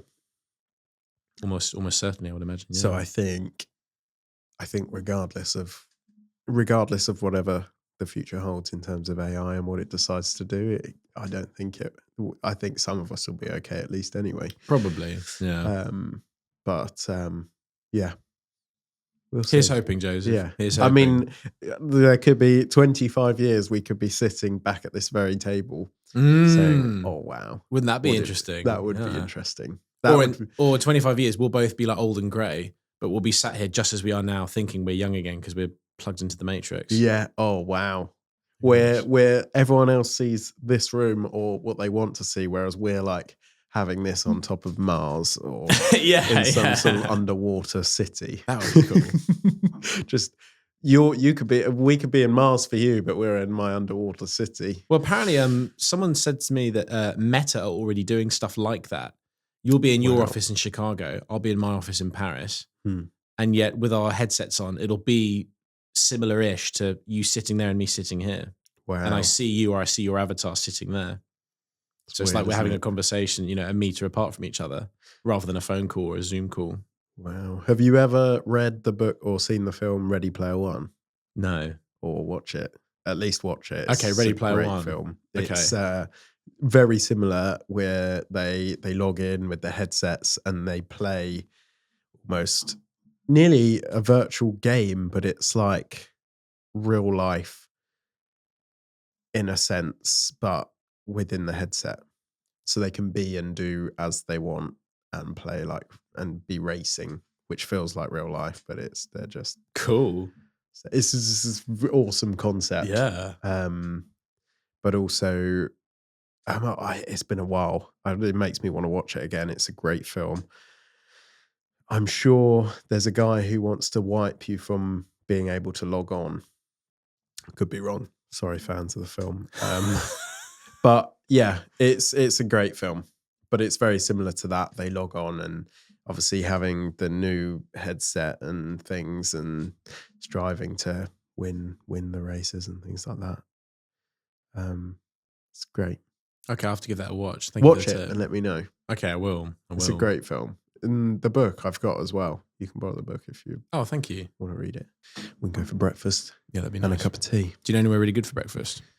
Lots of places. Breakfast, nice. My thing. Oh, you like a big fan? Breakfast. Yeah, a good breakfast sets you up for the day. Yeah. I'm big on that. Whereas dinner, I mean, it's wonderful, but you sleep after dinner quite often. Good dinner's usually. good, but a breakfast sets you up where it's for the at. day. Yeah. Nice. So I always, regardless of gym and things, I always have a good breakfast. And a hearty breakfast as well. I'm not a big fan of cereals. Well, that's not good for you anyway. No. And I always think if you actually read, the serving on the back, or what is meant to be a single serving, and you pour out a single serving, you look how much breakfast you've got there for like the calories versus the serving is nothing. Do it next time you make breakfast. If you ever have cereal, check the serving. Make the serving. It's normally about 30 grams or 35 grams, which it's not a lot. Is you look at it in the plate, in the bowl, and you think, really? Which no one ever does. Because they're like per serving, and it's like green, like low sugar, low this, low that. Yeah, because it's tiny. No one does that. You remember as a kid with your like golden nuggets, pull that shit in. You're like, ooh, come on, a big bowl, milk up to the top. Yeah. But you did as a kid. You didn't. But yeah, you look at the back, and it's like 30 grams, and it's a few golden nuggets, and that's it. It's like a little handful. No, it's genuinely. You look at the bowl and think, really? Is that it? That's not going to set me up for the day. So yeah, I always have 2 bacon, 2 eggs, and a slice of toast. Nice. What kind of toast do you go for? What kind of bread? Seeded wholemeal. I've actually got into making my own bread. No way. Because I've realised how much is in bread. Well, all the different ingredients and stuff. Oh, wow. There's like 17 different ingredients. That's mental. Why? Then there literally needs to be 3. What about things like sourdough? Because sourdough's that's better. Only 4, isn't it? Focaccia. I love making focaccia bread. Ooh. What's that? Water, yeast, flour? And that's it. And a bit of salt. Really? And oil, of course. But interesting. And that's it. And that's pretty similar Next with bread. time you bake some bread, I want to come around and try some. Have some. I'll make you a focaccia loaf. That'd be amazing. Yeah, I'd love that. Thank you very much. With a bit of oil. So healthy. Do you buy like quite nice flour for it then? Yeah. Or just the flour. Does it taste good? It's not butcher's flour. It's like golden meal or something. Yeah. I can live off of it. And when I make a loaf, I string it out. I make it last the week. So my breakfast for that whole week will be out of bread that you've made yourself. That's really cool. Which people will look at. Do you have like a bread maker for it? So bread makers are really expensive. And I also, again, don't want to keep buying excess electronics. And so I was looking for a bread maker that I could fix or beg, borrow and steal. I was chatting to Dad, and he was like, "Oh, have you checked Granny's stuff?" I'm like, "I'm sure she's got a bread maker." I was like, "No." So I checked Granny's stuff. She's got a bread maker. No way. He was going to donate it to the charity shop, and I've got Granny's bread maker. Sweet, that's really cool. So yeah, she'd probably like that. Like she would. She'd love that. The only thing so Mum has also got a bread maker, and hers makes the loaf side on. Whereas the only confusing thing about Granny's is it makes it from the bottom up. Oh, weird. So if you imagine a loaf laid out on the table ready to slice, yeah, it makes it like that. So it's different. I haven't yet used her bread maker, but it's on the cards. Sweet. It's on the cards. I only found out about it literally 2 weeks ago. So yeah, I'm ready to make some bread. Yeah, please do, because I'd love to try some like actual OG bread. An actual loaf. Yeah, I can make you an actual loaf instead. No, as in just like bread that you've made. Oh, like rather just than generally. like 1,000 ingredients in it. Oh, absolutely. Yeah, absolutely. That'd be really cool. You'd love I've actually been butchering the name. It's focaccia. Focaccia. Okay. Well, you got away with it because I would have no clue. No. But for everyone listening, probably cringing at me calling it focaccia. My partner has a go at me every time I say it, which is why it's normal to me, but it's focaccia. Focaccia actually sounds better. I think it's got that finesse. Focaccia. Focaccia. In it. I'm going to call it focaccia now. Focaccia. I did. Just what I started calling it when I started making it, and it's just stuck. And then it's not until I say it a few times that I'm like, no, that's actually wrong. It's focaccia bread. But yeah, you take it out the oven and you just tiny bit of olive oil, tiny sprinkle, pinch of salt. So good. So good. And I actually tried toasting it. I've since tried it, making it with eggy bread. Love a bit of eggy bread. But I try not to eat too much bread. So typically, it's so carby. Yeah, typically in the morning I'll just have one slice of toast, 2 bacon, 2 eggs. Beautiful. Oh man, I love bacon and eggs. I simply have mine with a tomato and an avocado. Yes. Oh wow. Yeah. See, I love it with tomato, and if I'm really pushing the boat out, a big mushroom. Oh. What I find interesting with that though is a lot of the foods I hated as a kid, tomatoes and mushrooms being one of them, I love as an adult. No way. Oh my days, I love a mushroom. But with mushrooms, it was the texture. Like the chewy... I hated sometimes you get a mushroom and it's slimy and like slimy, but when you bite it, it's weird. Whereas now I either don't care, I don't really notice. I just love a mushroom. And I also learned that they're brain food, essentially. That's why. Really good for your brain. Yeah. All different kinds of mushrooms. Huh. I go on a mushroom craziness adventure, like in research-wise. You have to listen to a guy called Paul Stamets. I'll send you a podcast with him in, and he's a mushroom advocate. And we're going off on massive tangents again. Fun. But yeah, he's big on mushroom research and yeah, loves them. But there's a thing with mushrooms that everywhere you stand, underneath is mycelium, which in a sense is the spores for the mushroom. Yeah, for my brain to understand it, it's essentially mushroom roots. Right. Someone would be screaming with me, probably saying that. But no, that's not what they are. In my head, and the way that Stamets sort of he's got a program as well. The way that it's shown to me, I was like, mushroom roots. Right. Mycelium, yeah, essentially, I don't know if they're spores, but yeah. And essentially they learn, like with every step, mycelium would know and almost learn that.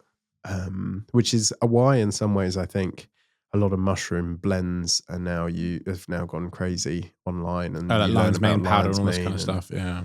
And I'm a lion's mane taker. You like it?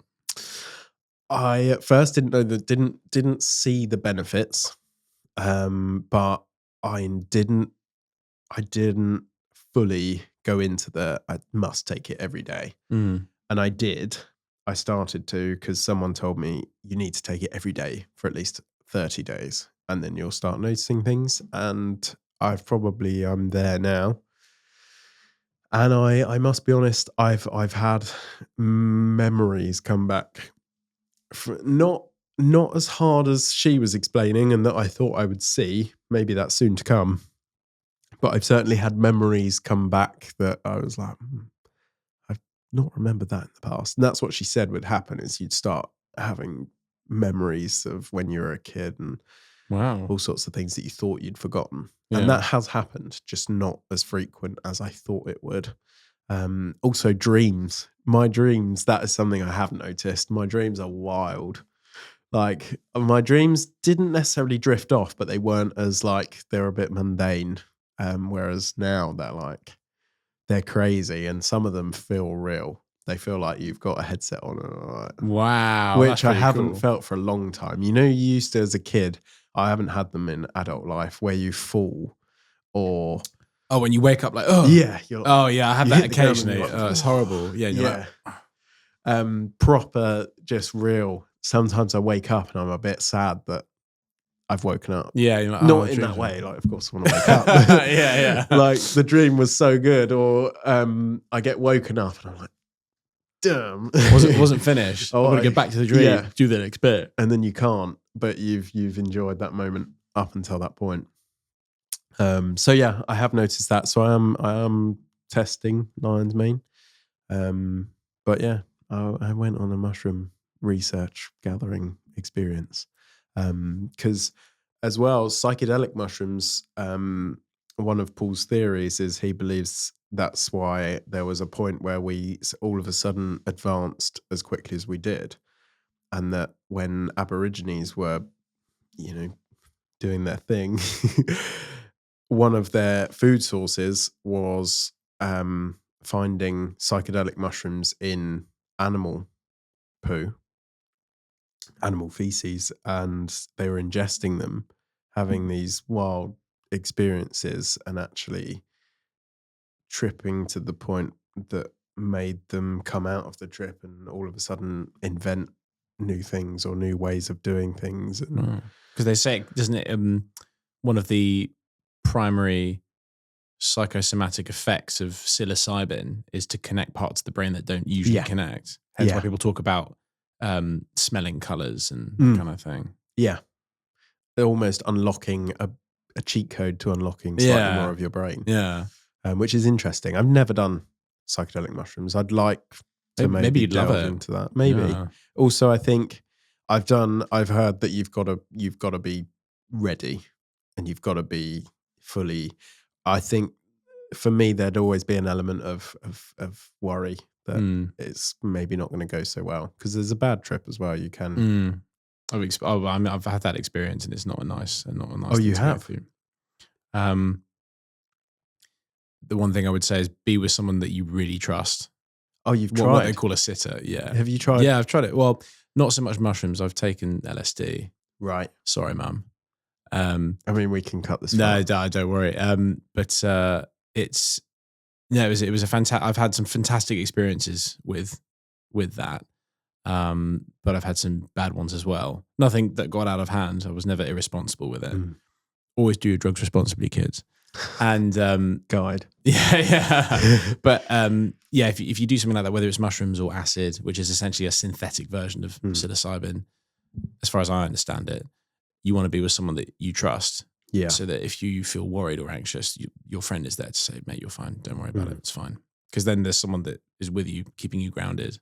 Yeah. And also, as with any recreational product, you can always take more, but you can never take less. So always do a little bit. Because then, dip your fingers in the water. If you've never been swimming, you don't jump in at the deep end unless you want to drown. You go for a paddle at the shallow end.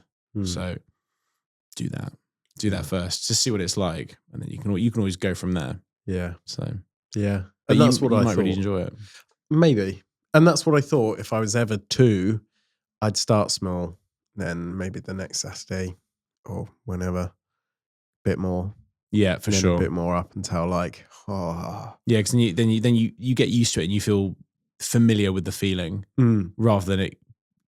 I guess it'd be a bit like, perhaps it's not a very good analogy, but if you went from having never had a drink in your life to like doing shots off the bar, you're going to get blackout drunk and it's not going to be fun. No. But if you have a couple of beers and you think, oh, I feel quite nice, and then the next time you have 4 beers and you get a really nice buzz and you're like, okay, this is what it's like. That's cool. That's a much better way to do it rather than going for drunk, so to speak. Drinking's a weird thing because I think we've all got to the point in our lives where we've said never again. And you go through that experience, you're like, oh my God, I'm never drinking ever again. I'm never doing it again. We always do. Next day? Yeah. Yeah. In some cases, you're like, hair of the dog, make me feel better. It works well. It does work. Yeah. But it's funny, isn't it? How we're like, it is not good and essentially poisons your body. But every time you go to the extreme, you're like, and then next weekend, go on and pop a beer. Yeah. Strange. But yeah, I think, got to enjoy life. You got to enjoy life. And I've had friends do that. I mean, a good buddy of mine loves a drink, and he's been wrecked a few times, and more than once he's like, I need a break from drinking. And then next weekend he's like, let's have a few drinks, and he's otherwise a healthy, well-to-do guy. So, but there's a balance to be had in life, isn't there? Oh yeah, absolutely. But if I can appreciate a good whiskey, the English distillery actually, they won awards for nearly the world's best whiskey. Nearly, I think. No way. And they're not far. Who votes on that? Who decides what the world's best whiskey is? Good point. I have no idea. The whiskey experts. The whiskey, the connoisseur. Imagine having that job. Imagine being the guy who likes to taste the barrels to make sure that they're ready. Yeah. Probably get to the 10th barrel and be like, yeah, great. Yeah. That one will do. But now I'm older. I do. I can get home and very nice. Very nice. And you sip and savor it and appreciate it and enjoy it. I can. But also I can also just knock one back. Yeah, sure. I think it's a nice balance because, some people are like, I never drink and it's so bad for you and all this kind of stuff. But then to me, that's one end of the spectrum. And then the other end is people who drink way too much and drink to excess. And I think personally, I would assume that most people are like this. I like a balance where I can enjoy a drink. I used to smoke cannabis and I could enjoy some cannabis, but I wouldn't regularly drink to excess or regularly get really, really high. I just wouldn't. And I think that an awful lot of people, I would wager, are perfectly capable of drinking and enjoying certain things responsibly without going off the rails and going mental. But of course, they're not the problem, naturally. But if you can enjoy the odd whiskey, more power to you. It's not like you're a raging alcoholic and therefore we should ban whiskey. But that's a whole other topic, I suppose. So. Yeah, a whole other topic. I also think, I think you can give yourself a little test. If you can drink one day and go for a week, then you're probably okay. If you can drink one day and then the next day you're like, I can really do with that drink. And that continues. Yeah, that's an issue. Maybe not. Yeah. So I do that every now and again. Don't get me wrong, I love a whiskey, and it can be one whiskey, it can be 5 whiskeys, but I can go weeks and weeks, and in some cases I went a year virtually without drinking. I didn't necessarily stop myself within that year. I'd probably had, social events or big events. I'd still had a drink, but not fully. Yeah. So I like that because some people are like, oh no, I'm teetotal, I never drink, and I'm like, is it really going to kill you to have to enjoy a beer? I won't just say to have a beer. Obviously, if you don't enjoy it, there's no point. But I've met people who make a thing of I don't drink. Why not? Oh, because it's bad for you or whatever. Sure, but then if you enjoy it, why not do it? Have it once in a while. We're here for a short time. Yeah, have a good time. Yeah, exactly. Yeah, yeah. Might as well enjoy it. Yeah. So full circle back around. Back to you, yours truly. What is it like? So Downton Abbey 3 and Pressure. That's correct. Yeah. What is being on big productions like that? What is that like? And was it from wanting to do that as a career when you were younger? Was it nearly sort of, oh wow? Did you feel like you'd missed out on that once you were in it? And what's the future coming up? Because I think from what I could tell with both of them being upcoming. Yes. As far as I'm aware, Downton Abbey is going to be released in, I think, September next year. And Wicked. Pressure, I don't know. I'm going to watch it just to... I do. I think they're going to be, good films. So bearing in, I'm guessing these weren't overly that long ago. Within the last several months. Oh, wicked. So what is the future for you in the film world? It's a very good question. The short answer is simply it depends. I was signed up to an extras agency for both of these films, and they simply asked me if I was available. I said yes, and then I got the role. Actually, for both of them, I had to submit a self-tape. So for Downton Abbey, they said, we're looking for someone to play a drummer in the band. This is the style. Are you available? I said yes. Then they got back to me and said, you need to submit a self-tape. So I got my mum to film me in my studio playing a little bit of swing with brushes and with sticks, just to show I understood the music and what they were asking of me. Sent that in, didn't think much of it. Thought that'd be nice if I get it, but I probably won't. And to my surprise, I got the role. Yeah. And then for Pressure, I had to do a self-tape. I had to do a bit of basic acting, just sort of improvising in front of the camera, pretending I was in a scene. The description was very open-ended. Yeah. It said, you are a soldier and you could be doing this, you could be doing that, you could be talking to friends. Like, there was no script or anything. It was very open-ended, so I just had to make something up. And my girlfriend, Charlotte, she was training to be an actor, and she gave me a bit of direction and helped me sort of come up with something, and she helped film it. Really, really useful to have an outside perspective, giving you some direction. We filmed that, sent it off, didn't think much of it. Then they said, right, you need to send another self-tape. This time we want you doing this, like marching. We want you cleaning a gun and thinking about home and missing home. And then we want you writing a letter home. You don't say anything, but we can read it on your face, that kind of stuff. So I did all of that. And then again, thought, it'd be great if I got it, but no worries if I don't. And they ended up booking me to go to a boot camp to do a bit of training for this film. Now, interestingly enough, when I went to the boot camp, which was at an RAF base in, I can't remember. It was about, I think it was about an hour north of Wickham, actually. So somewhere in Buckinghamshire or near Buckinghamshire. And on the day, after the first bit of training, I passed out. So we were in this group and we were standing there with these really heavy weapons. Yeah. And the trainer was talking to us, telling us about the exercises and what we would be doing and expect to do on the set and all this kind of stuff. And one guy to my left, a bit further away from me in the group, just passed out and collapsed. And I remember standing there thinking, oh man, that sucks, because there's no way he's going to get the role now. Because there were about roughly 20 of us, and they wanted 12 people to play what would be known as the key soldiers. So we'd be next to some of the main actors in the film. And I remember thinking, oh, that sucks, poor guy. And all of a sudden, I started to feel faint, and my vision started to go. And I thought, are you kidding me? This can't be happening. No way. I'm not that unfit. Like, what is going on? Anyway, I thought, just breathe through it. It'll be fine. And it got to the point where I realized I can't ignore this. Like, I'm going to pass out. Yeah. And I remember saying to the guy next to me, mate, I'm about to go. Like, can you help me? Basically. And then all I remember was like blacking out and coming to, and I was sort of sat on the grass and I was still holding my weapon because they'd said to us, no matter what, don't let go of the gun. So a guy said to me later, I tried to take the gun out of your hands and you were gripping it like a vice. And I was like, well, probably in the back of my head, I was like, don't let go of the gun no matter what happens. So they sat me down, and I remember I was so sad when they sat me down, because I was just like, this is shit. I've come all this way. I've got so far and my body has let me down and I've failed. I'm not going to get the role because I passed out. Great.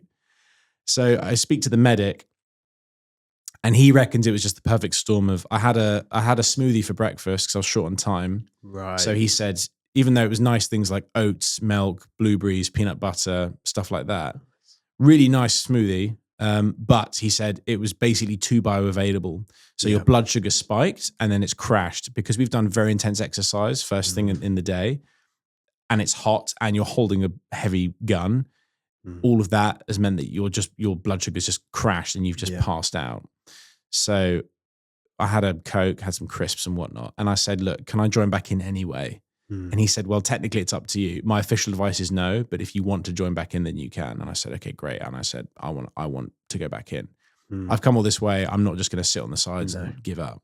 So I got back in there, and luckily I didn't pass out again after that. And we did a lot more running and pretending to be on the U-boats and jumping off, that kind of stuff. It was good fun, actually. And there was a lady there called Pippa. And at the time, I mean, Pippa's, I would imagine she's a bit younger than me, like early to mid 20s. Lovely woman. And she was there filming stuff on an iPhone. At the time, I thought she was a representative for the agency who's got me this audition. Right. Turns out she was one of the assistant directors. Wow. Which I had no idea of at the time. So we get through the rest of the training, and it was great fun, had a good time. And I went over to Pippa afterwards, again, because I thought she was an agency rep. And I said to her, look, obviously I'm not going to get, I was just straight up with her. I said, look, obviously I'm not going to get the role because I passed out, which sucks. But I would still love to be in the film just as a regular extra. I really want to be involved anyway. And to my surprise, she was really cool about it and said, well, like we'll see what we can do. And I know that you spoke to the medic and he said like, this is probably a one-off, and explain why it happened, all the rest of it. Because I said, this hasn't happened to me since I was like 12, So, and to my surprise, she then said to me, oh, I actually saw you work on Downton Abbey, and I know that you were really good on Downton Abbey. So, so like, I'll see what I can do. No promises. And I said, look, at the end of the day, I really appreciate that. I would just love to be in the film regardless. So, really appreciate it. Thank you. And I reckon if I hadn't done Downton, I probably wouldn't have got the role, because to my surprise, I was chosen after that.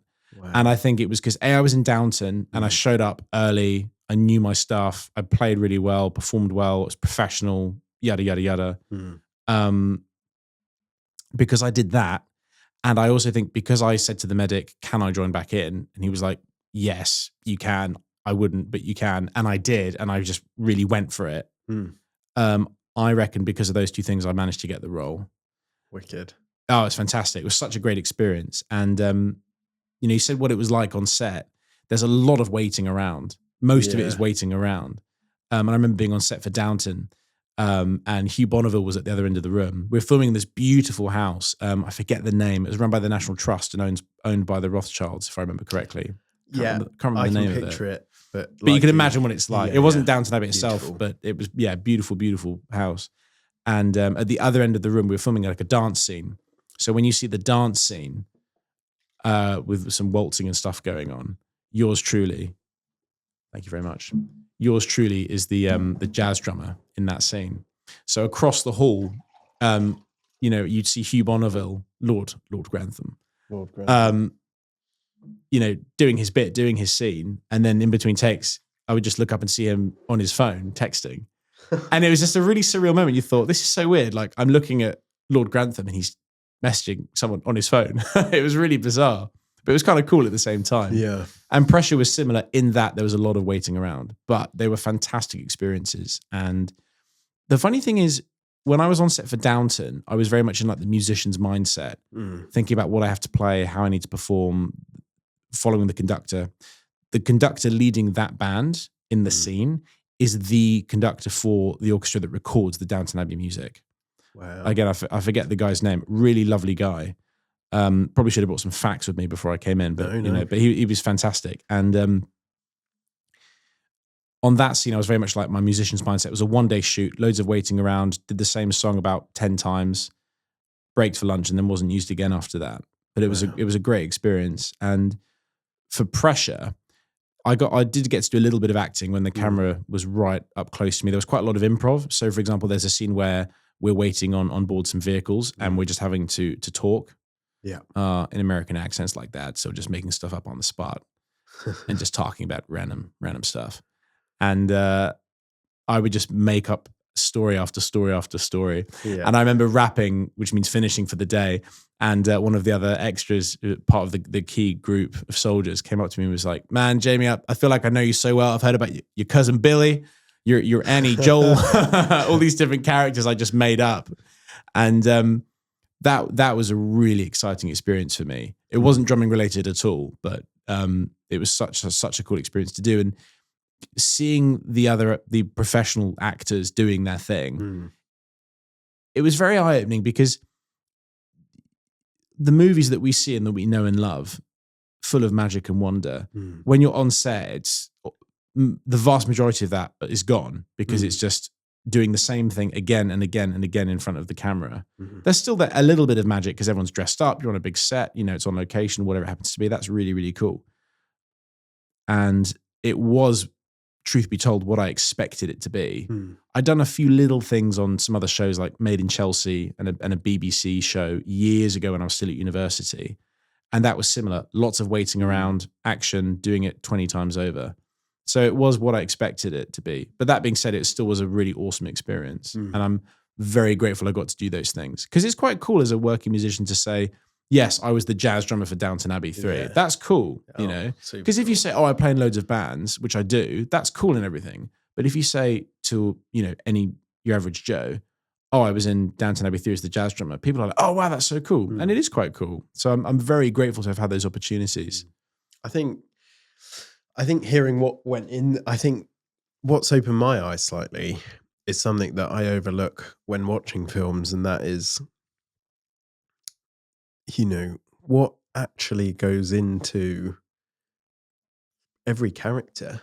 You going to a boot camp, for example, crazy. And in support of a role, which I knew happened, but I didn't know happened on such a broad scale where, the recruitment of two videos or samples and then into a boot camp at an actual RAF camp. And what my mind went to was, like we were saying earlier, how quickly TV and films are made now, and Netflix and Amazon and all the giants are just pumping them out.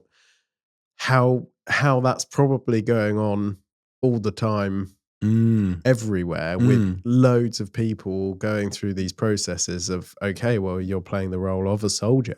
You need to go and learn soldier stuff to make the role that much more believable. Which make it credible. Was like wicked, like practicing getting on and off U-boats. Like even that itself is pretty cool. I went to an RAF camp and practiced getting on and off a U-boat. It is pretty mental. It was very surreal. Like, you're on set. We filmed a lot at Camper Sands. We spent a week at Camper Sands. Yes. And there was footage of that online because they couldn't technically shut off the beach. They could book a section of it, but they couldn't shut it because it's a public space. Absolutely. So people could, shoot on their cameras, on their iPhones or whatever, the filming going on, which is quite cool. So when you see the film, especially like the D-Day landing scenes, after we've seen the film, go online and look at it being filmed, and you'll be amazed at how it's just a U-boat at Camber Sands with people with hoses like spraying us down, pretending it's the seawater. Right. And it's just, the worlds apart. But that was quite a grueling day of filming because we were being rocked in this U-boat and we're being sprayed we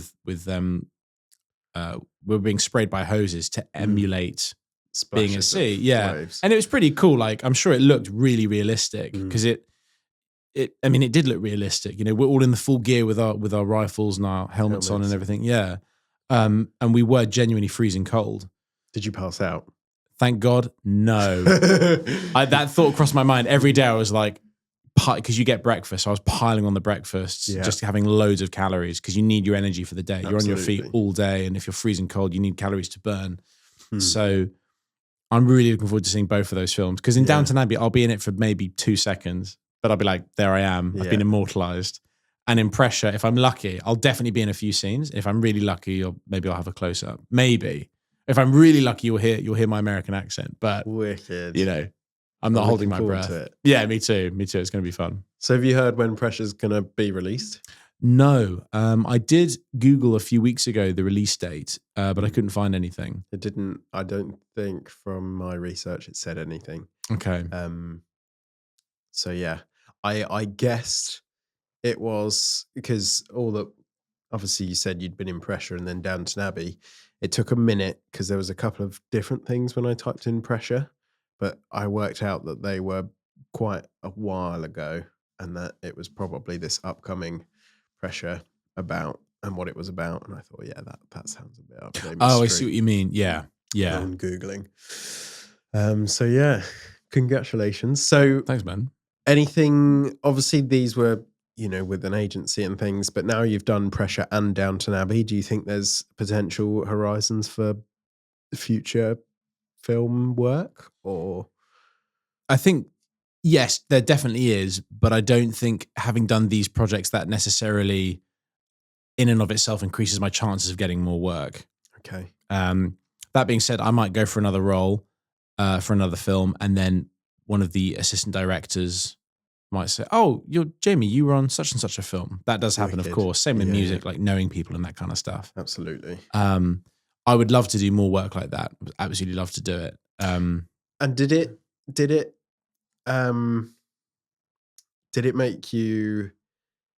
Because obviously, you know, the drumming's going amazingly, and you've been a self-employed or self-employed musician now for 2 years.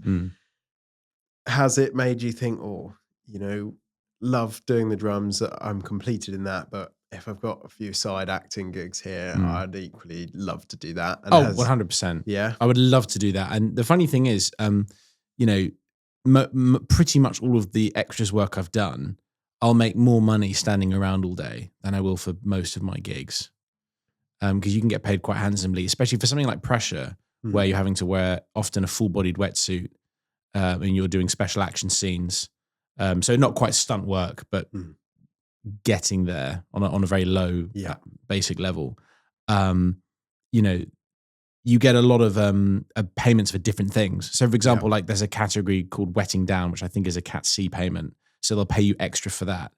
Or if you have to do a special action scene or a bit of acting, that's a Cat D payment. So you get more on top of that.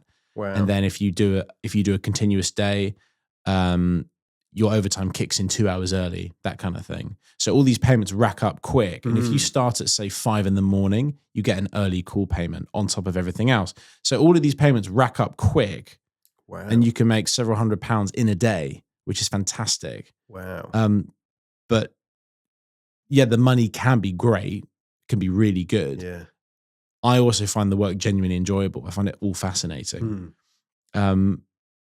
If you could wave a magic wand at me right now and say, what do you want to do? I'd say, right, just more of what I'm already doing. So I love teaching. I genuinely love teaching. I love gigging. I want to do way more gigs. Just keep that going, keep that burning. You know, like we were talking about earlier, tenacity and just keeping grinding on. And more extras work, more acting work. Yeah, absolutely. I love doing that kind of stuff. And it's funny how drumming has taken over, you know, in a good way, thanks to the choices I've made. And in a funny way, it's almost in an underhanded manner been a route towards doing a bit more acting or being on a film set at least, which is funny because you wouldn't necessarily think that, would you? You wouldn't expect that, but here we are. I think another thing that's slightly interesting for me, before we started, we were going through, or I say before we started, it was probably in a bit at the start of it, but we were going through some of the videos we made, and you were actually at the time me and my brother's babysitter, my brother and I's babysitter. Yeah. And so we made sort of these action shorts, I suppose. Yeah. And pretty violent action shorts. But when they were made or when they were upcoming, I used to go around telling everyone, oh, my friend Jamie, he's we filmed something together. Yeah, and I used to be so proud of that. And I almost look up to that. And I think, you know, I mentioned as well, obviously the editing for this, you taught me some of that, which I hold dear. I also remember vaguely, and I found it the other day, or not the other day, I say the other day, this was probably a year or two ago. I found you were in your first, it was a music video, and I can remember the tune of it. Yeah. And I showed so many people that video. I'm like, this is my friend. That's the Fly Swatter music video. Yeah, that's I'm the Mad Hatter. Yeah, yeah. Oh, so I just was showing everyone. I was like, this. I kind of hope that, you know, to this day, I'm like, oh, I hope it goes viral somehow. The Fly Swatter video. Yeah. You never know. Yeah, it was really good fun. I remember making it. I was at a sixth form college called Hurtwood House. And I was very lucky to go there, very lucky. And the media centre was very well kitted out. Had some really nice cameras and equipment, good stuff as well. And that was for the media students' music video that they had to make. Wow. So yeah, it was good fun. Really good fun. No, it was mine. But yeah, I'm glad you reminded me of that because I think I downloaded a copy of it for keepsake in case it disappears off the internet for whatever reason. No, I did. I found it not that long ago. And I was like, so yeah, I'm just going to be the next Jack Black, but for drums instead. Yeah. You know, although no, Miles Teller's already done that, hasn't he? The guy who was in Whiplash. Yeah, I know. Yeah, that was pretty cool. I'll be in Whiplash too. Yeah. Please hire me. I believe so. I think you'll be surprised. And, you know, I like to think back 10 years ago, what's happened. Oh gosh, in that 10 years. I mean, so much has changed for both of us, I would imagine. Yeah, massively. And you forward that another 10 years, you know. Gosh, yeah. You could be sitting here saying, I've been in a film every year since, or 2 films every year since, or, you know, I've gone on to be on this record with the drums, or I never knew that this would explode or take off. Yeah. Or I've opened a hedgehog sanctuary and I never saw it coming, you know. So you just don't know, do you? No. That's the thing. No. Sometimes I have thought, I don't know if you've ever had a thought like this, but sometimes I've thought I kind of wish I could talk to myself 10 years from now, just so that he could say, you're doing the right thing, just keep going and it's going to work out. But then I thought, but if future me told me it was going to be okay, does that mean that I wouldn't necessarily try as hard because it's going to be fine, so I can just relax? True. Because it's nice to have that comfort, but then again, and is that what you would tell yourself if future you? Because if future me would come back from 10 years in the future, I'm probably going to say, bet on such and such. Oh, I see what you mean. Put all your money on it. Go back 10 years, say put all of it into Bitcoin. Yeah. Trust me. Yeah. A bit like I always remember what was it called? The Alumat from Back to the Future, where the guy accidentally goes to the future and he brings back this Alumat of everything that's happened in sport in the 20 years in the future plus, and then he goes back and bets on it and becomes this evil, massively wealthy, living in a skyscraper guy. It's one of my things from Back to the Future. I'm like, yeah, that would probably... I'd do that. Yeah, that's pretty cool. I don't know if the evilness would come with it. Is there anything you'd say to yourself, say 5 years ago? So in other words, because obviously 10 years ago, you and I were both a lot younger relative to our current ages. You know, I was 20, for example. I was still a baby in essence. But if you go back, not such a huge window of time, let's say roughly 5 years, 4 years, is there anything significant you'd want to say to yourself then? Yeah, big time. We'd have been sitting here 5 years ago, I think, or at least quicker. I think self-belief is a big thing. I would have told myself to just go for it. I've also done a lot of discovery into, and I've mentioned this on another podcast, so I'll go through it. But the regret thing, I call my deathbed theory. And deathbed theory is when I'm 90 and laying on a deathbed, am I going to regret that I did or regret that I didn't? And I try and think that with a lot of things, especially nowadays. And it's like with the podcast, it came to it, and I, again, big on spreadsheets, wrote down everything I would need or everything, and I've still got it. And I even things that changed, or, you know, bits that cost less, I've got a spreadsheet of everything I spent, as well as the spreadsheet that everything I want, low budget, medium budget, and high budget, and what I could scrimp on, what I couldn't. It's big. I did a lot of research. So with the podcast, is I had this thing where I was like, I'd done my spreadsheet. This is what it's going to cost. This is how long it's going to take to make. And at the end of it, what do you have? And I that petrified me, because it's like, in some ways, I needed to focus on why I wanted to do it in the first place, and not what it could be. And it wasn't until I sat down and I thought, you know what, actually, I don't care if it never makes any money, or I don't actually care if it never gets any views, because that's not the ethos behind it. And as soon as I changed that and stopped actually, in some ways, thinking about my spreadsheet of, oh my God, this is what it's going to cost in time and money and everything else, I was then like, okay, well, you know what? It doesn't matter. I've done this because I want to keep people's stories alive, my generational stories alive, learn all I can learn about other people and I've learned a lot tonight, for example, and that's why I'm doing it. Not because I want to be the number one podcast in the world. I mean, that would be incredible, but it's not why I'm doing it. And I think that was the change in, why have I built this, the building and the studio is because I wanted a space that I could, I build things, everything, a lot of things I've done, I've built. I love fixing things and keeping things going. I come down here, I built a workbench all along the side, slam something on the workbench, take it all apart, figure out if I can fix it. If I can't fix it, mod it into something else. And next on the cards, I'm building a goose house. It's going to be a goose mansion because she lost her roof recently. That's so cool. She's got half a roof. Right. But she's all right. She likes it. So I'm going to keep it. But so, for example, they do these domes and they're designed for dogs. So if you've got a neighboring dog and a fence in between, if they get on really well, you can have this dome in the fence and the dog puts his head through the dome and they can see each other in the day. Oh. But I'm going to put that on the roof. So because the goose can... I can call the goose.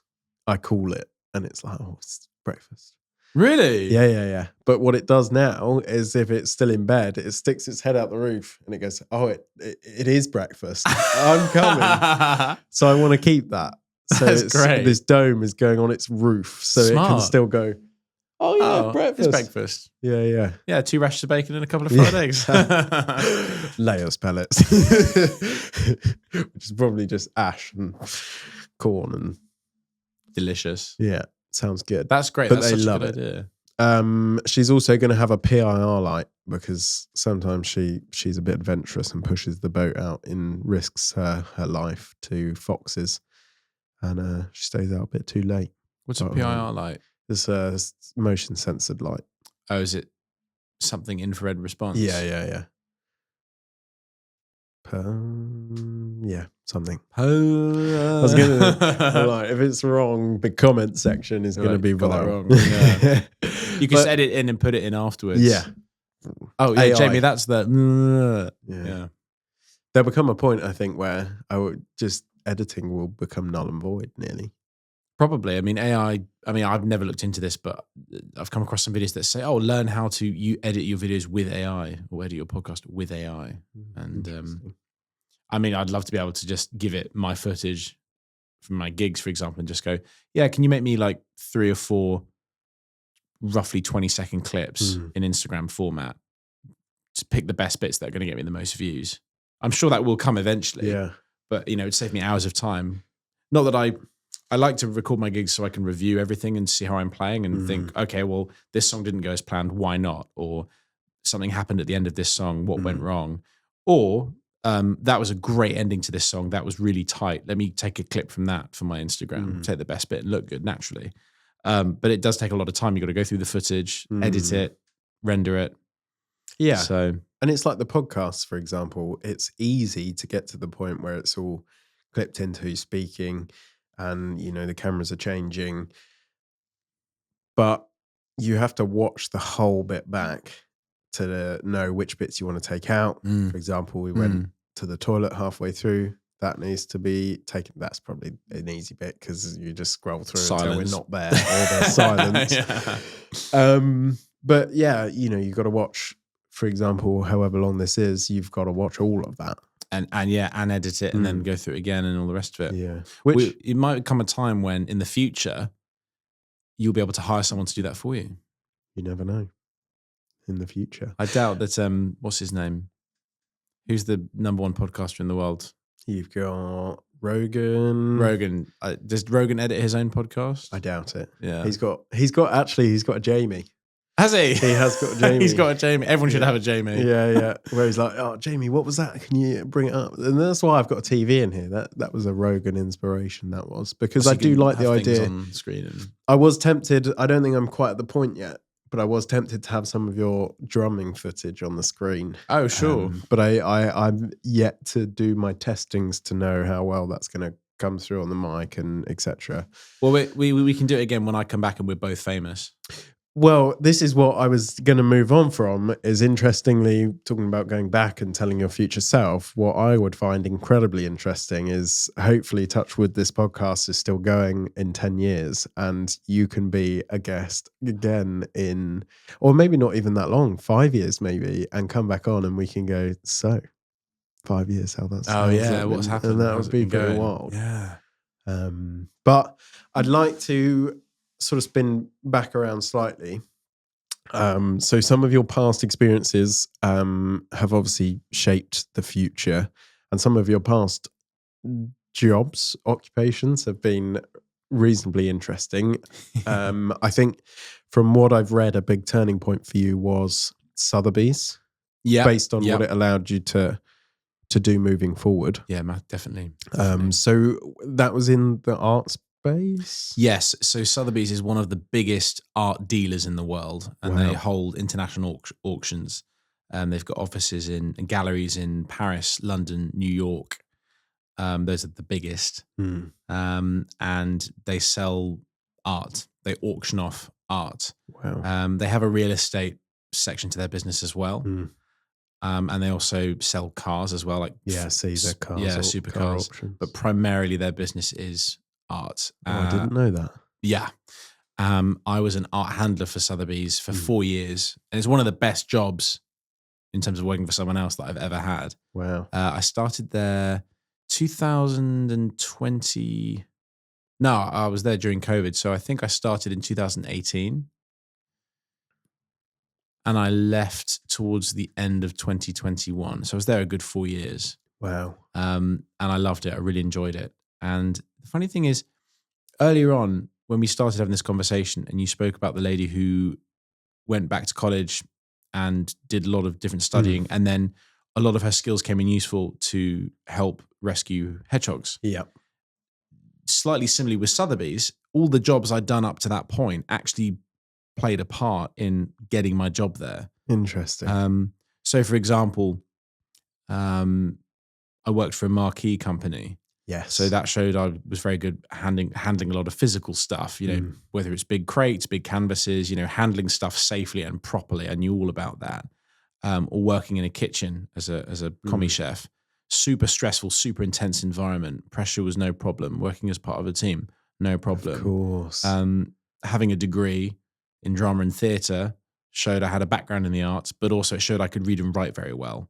And there was a surprising amount of reading and writing in that job, mostly logging and that kind of thing. Yeah. But it all played a part in helping me to get that role.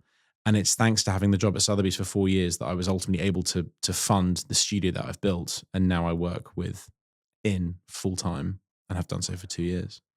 So I was very fortunate to get that job, or at least to get the opportunity. I had to work very hard to get the job. And obviously I worked hard in the job. Yeah. But I was very, very grateful and very fortunate to work there. Wow. So art handler in my mind is probably completely wrong. But I can imagine you carefully scrolled up canvas in a nice big leather tube or false leather tube and getting on planes and flying out to New York. Well, it's funny you say that, because when I went for my interview, my manager at the time made out that happened quite a lot. And turns out that was very rare. That almost never happens.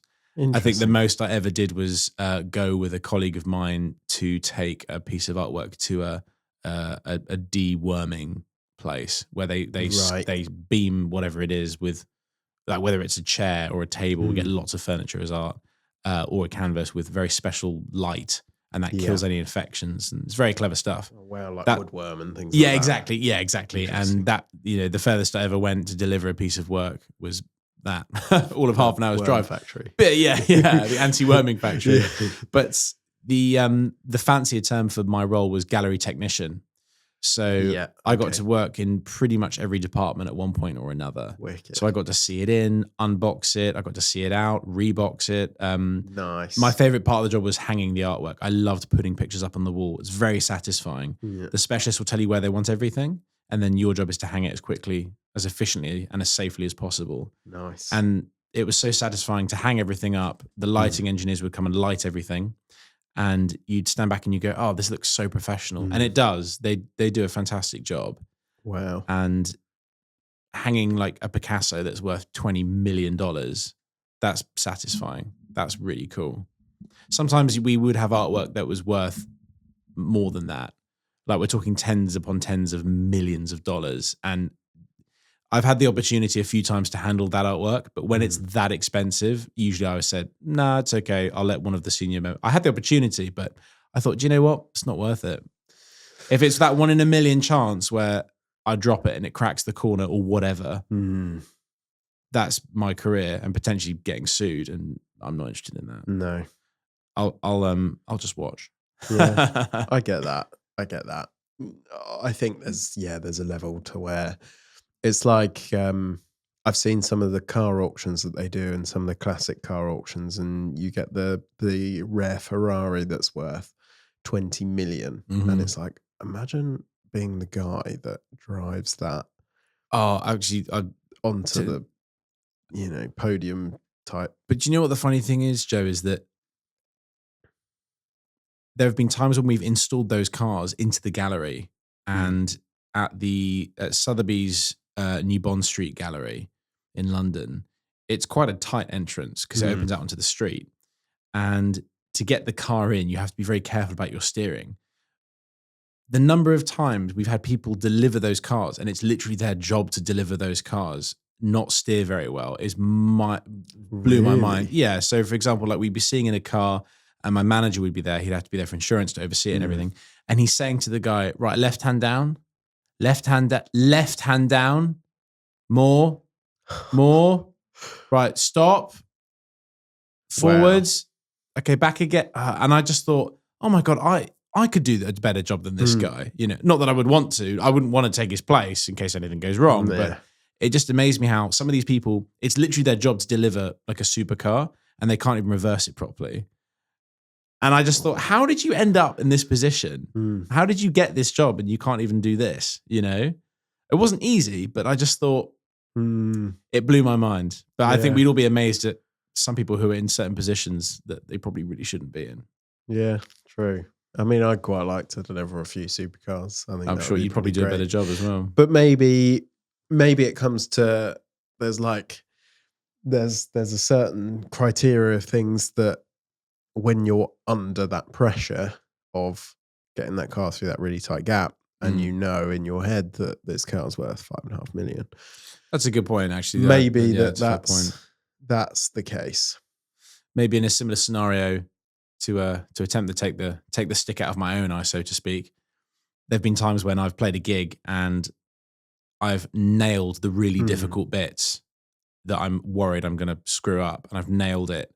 And then 5 minutes later, I'll make like a really amateur, easy mistake on something that's easy. And I thought, well, that's because on the really hard bits, I was like, right, I've practiced this so much, really want to get this right, really focus. And you're like, oh, great, I did it. And then your mind wanders too much. And then you're like, oh, just fluff that easy thing to play. So, yeah. So I guess, that you make a very good point there. I mean, maybe it just is. But yeah. I was just thinking, oh yeah, I'd love to do that. And then I thought, actually, maybe it is the thought process of, I got to be careful. I don't know. I had some guys, there were two guys who came all the way from Germany, and they were delivering a huge canvas, huge like old master painting. Wow. And they went to pick it up. They didn't check before they picked it up. So as soon as they picked it up, it just went bang straight into the shutter. And luckily, I had nothing to do with me. I was just literally watching them like pick it up, but they didn't check. And when they lifted it, straight into the shutter. It was fine. It just chipped the frame, so the artwork itself was fine. But hey, shit happens, It happens, So, I mean, that I was there when the Banksy got shredded. Well, I was in the building. I wasn't in the room. But what made me laugh was the fact that there were people online saying, oh, look at this guy. He rushes over to pick up immediately. Sotheby's knew what was going on, and the management knew what was happening.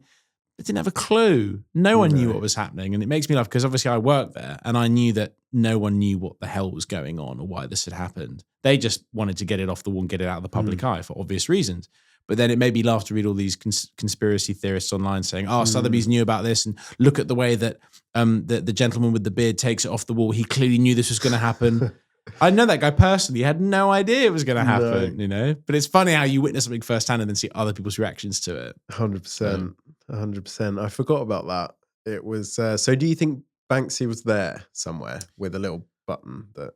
I think it very unlikely. Unlikely? Do you think it was on a timer then? No, I think there was someone there who pressed some sort of button to activate the frame because there was a gentleman who left very hurriedly once it had happened. Okay. I heard this from security. Did anyone investigate who he was or? Apparently they tried to stop him from leaving. Said, "Sir, can you please wait a moment?" And again, this is all hearsay. I wasn't there. I don't know if this actually happened, but from what I've heard, he was asked to can you please stay because we don't know what's going on. And he said something to the effect of, "You can't keep me here. Like, I'm allowed to leave. I'm leaving," and just left. And people oh, maybe that was Banksy. Personally, I think it very unlikely. I don't think he'd probably know that something like that would happen. Yeah, I mean, I think, but Banksy's a smart dude. I think he would probably hire somebody to go and do that. It's plausible in some ways that the guy knew Banksy. Oh yeah, almost certainly. Yeah. Almost. I mean, Banksy has an authentication body called Pest Control. So Pest Control are the body that certify whether or not something is a genuine Banksy. Otherwise, how would we know? Yeah, absolutely. So clearly there are people obviously who know him and know his work. Yeah. And in fact, once I was seeing some works there's some Banksy prints and they're worth about a few 100,000, something like that. Pennies. Worth a few $100,000. So obviously, a lot of money. And I was unpackaging them and processing them to come into the building and everything. And I remember the guy saying, "Oh, can you be careful with those? They're worth a lot of money." And I had to stop myself from smiling because I thought, I've literally hung Picasso's worth 10 times this. Don't worry about it. But of course I didn't say that. I just went, "Certainly, sir. Rest assured, we'll take really good care of it." Yeah. Something like that.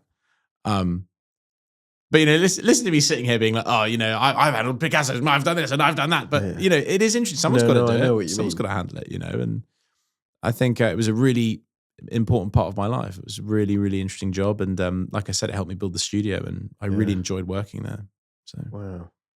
But after the shredding, it was worth more. Oh, way more. I think the buyer, I believe, to the best of my recollection, Sotheby's offered to basically cancel the purchase. Yeah. Because obviously the item you won at auction is no longer the same item. So I think Sotheby's offered to basically retract the sale, essentially. And the person who won it very, very wisely said, no, that's fine. I'll still take it, essentially. Yeah. And obviously the value rocketed. Oh, and it's worth way more now, millions more. It's a cool marketing stunt. I like things like that. Yeah, I thought it was different, really cool. But really cool. And after that, all works that came in over a certain size had to be scanned. Wow. Because until then they weren't scanned. Well, they were security checks, but they weren't scanned in as much detail. Oh my God, there's a shredder in. Well, yeah, exactly. Yeah. Well, because the fear is if you can sneak a shredder in, what else can you sneak in? True. So after that, obviously security measures were ramped up. So we probably won't be seeing any more shredded Banksies, at least not at Sotheby's. No. Interesting. Another thing that I was very interested to touch on, depending on how far you want to go into it, but lingerie company. Oh, I'm happy to talk about that. Yeah. So when I left Sotheby's at the end of 2021, I started working as an executive assistant at a lingerie company called Intimates Lingerie in Benenden. Oh, local. Yeah, local. And I was responsible for basically helping run the Hanro department. So a lot of shipping orders, checking stock, registering the returns, keeping the place tidy, general stuff like that. And basically just making sure that that department of the warehouse ran. I was assisting a lady who was the executive of that department, of the Hanro department. Hanro, a big brand of clothing, luxury brand of clothing. And I did that I wasn't there that long. I think I was there not even a year, maybe 8 months, something like that. They were really good people to work for. They were really good to their nice. staff. Yeah, it was a nice place to work. You know, really good vibe, lovely people to work for. Run by a fantastic couple, whose names escape me. I'll remember them the moment we stopped recording this podcast. But yeah, lovely people to work for. They treated me really well, and it's not as raunchy as you might think. No, when I read it, it's where your mind goes. I like telling that story because people think like we were selling all sorts of filth, but no, we weren't. It was just very nice nightwear and lingerie, that kind of stuff. And I did that for however many months it was, less than a year, and slowly got to the point where I was teaching and gigging enough to eventually take the plunge and quit that job and go into music full time. Oh, good. And I've never really looked back since. So, yeah. Oh, good. So but it was nice to get something local because obviously the commute to London for Sotheby's was a lot. Yeah. You know, I would get up at 6 a.m. I'd walk through the door at about 8 o'clock, 10 past 8. And then I'd be home. If I was lucky, I'd be home by 7:30. Otherwise, it'd be more like 8:15, depending on which train I could catch. Yes, that was right. I remember, I think I'm sure you were doing that when we met or when we briefly sort of reconnected for a little while. Yeah, probably. And you were saying about work hours and trains and it's mental. It's funny because I look back at that now and I think, Christ, I can't believe I did that. But at the time it was just routine. I just was like, yeah, that's what I do. Got up and did it. And I'm glad I did. I would never want to do it ever again. No. Because it's just too much. I mean, just because you can do something doesn't mean it's the best thing for you to do. You know? But I'm very grateful because it enabled me to build the studio. And then getting the job at Intimates Lingerie meant that I could work locally and have far more hours of my time to spend in the studio practicing and playing, rather than getting up at 6 and thinking, only 14 more hours till I can go into the studio for 2 hours and then go straight to bed, you know. Of course. But perhaps you could argue that kind of dedication and commitment is why I've now got the studio. It's why I now play full time. And you know, 100%. So 100%. And another thing that I like is, you know, all the times in the evening we'd walk out the door and it's Jamie up the road practicing drums. That is undoubtedly, you know, why you are insane at the drums. Oh, thanks, man. I really appreciate that. Thank you. And what I loved is enjoying the fruits of your labor was on your questionnaire. And I think certainly with the drums, or as far as I can tell, everything you've set your mind to, that's now what you're able to do. Yeah, 100%. And what I like as well is, you know, some people get to that stage and actually they suddenly realize, sometimes I've heard people say, when I was younger, all I wanted is my hobby to become a job or become my form of income. And as soon as it did, there became a time where it was no longer as fun as what it was originally. And it's now has become a chore. And what's nice is that's not happened. And you're now, I don't know. I think drums is the nice thing where I can imagine there's always progression. There's always something that you can learn or a challenging combo or something. It never ends. It never ends. Always a challenge, nearly, which I think always keeps something fresh. When there's always something to learn. There's always another level. Especially if you love it. Yeah, 100%. I mean, it's a bit like, in a way, when you put it like that, it reminds me of a video game. When you get to the last level and you complete it, you're like, oh, well, now what? But if there's always more challenges and more stuff to come, then you want to keep progressing and keep leveling up. Yeah. And there's interesting, because I don't probably similar to you, once upon a time loved a good gaming session. Yeah. But now don't really. Occasionally, but then I've got to the point now where I have no idea what to play. But I still dabble in keeping my sort of brain in the space by seeing what's upcoming, and every now and again watch a YouTube video while I'm falling asleep or something. There's an upcoming game brushing slightly back to our AI, but I found it really interesting. And it goes along with keeping them fresh. There's an upcoming game. It looks really interesting. I will probably pick it up. Don't know if I'll play it or not, but it's this medieval game, but it's a modern day soldier taking things from the future back to a medieval war. Cool. Interesting. Super cool.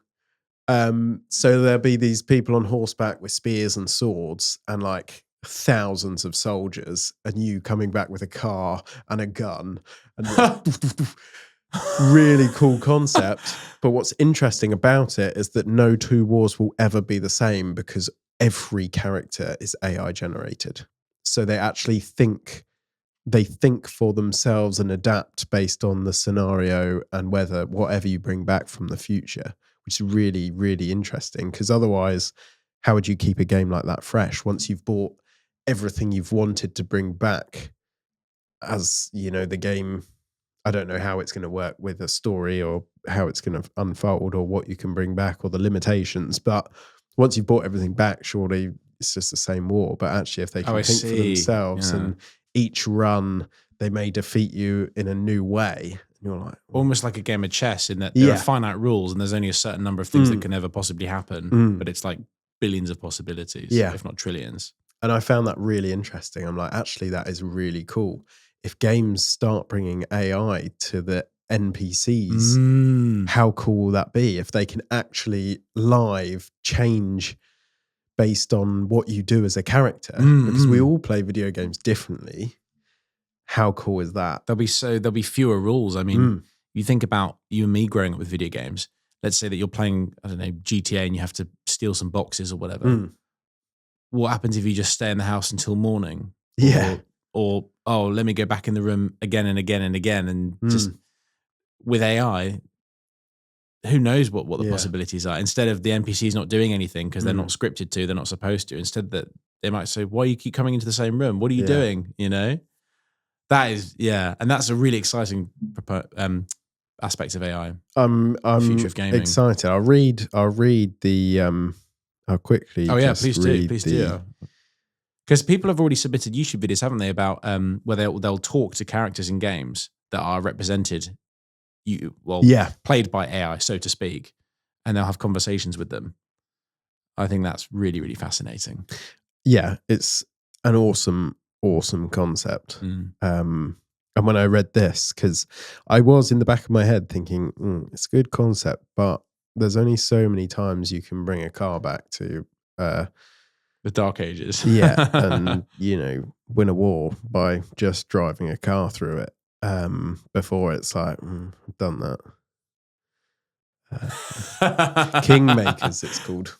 Kingmakers. Okay, cool. So, are we playing songs? Yeah, don't play that. We don't know. Where is? Just take a nuke back. Yeah. Everyone loses the war. You're the last hope in a dying world. Travel back 500 years to medieval England in order to change the course of a bloody war and maybe, if you're lucky, stave off the apocalypse. Can you tip the scales of history and create a new timeline? So this is the bit where it's very interesting.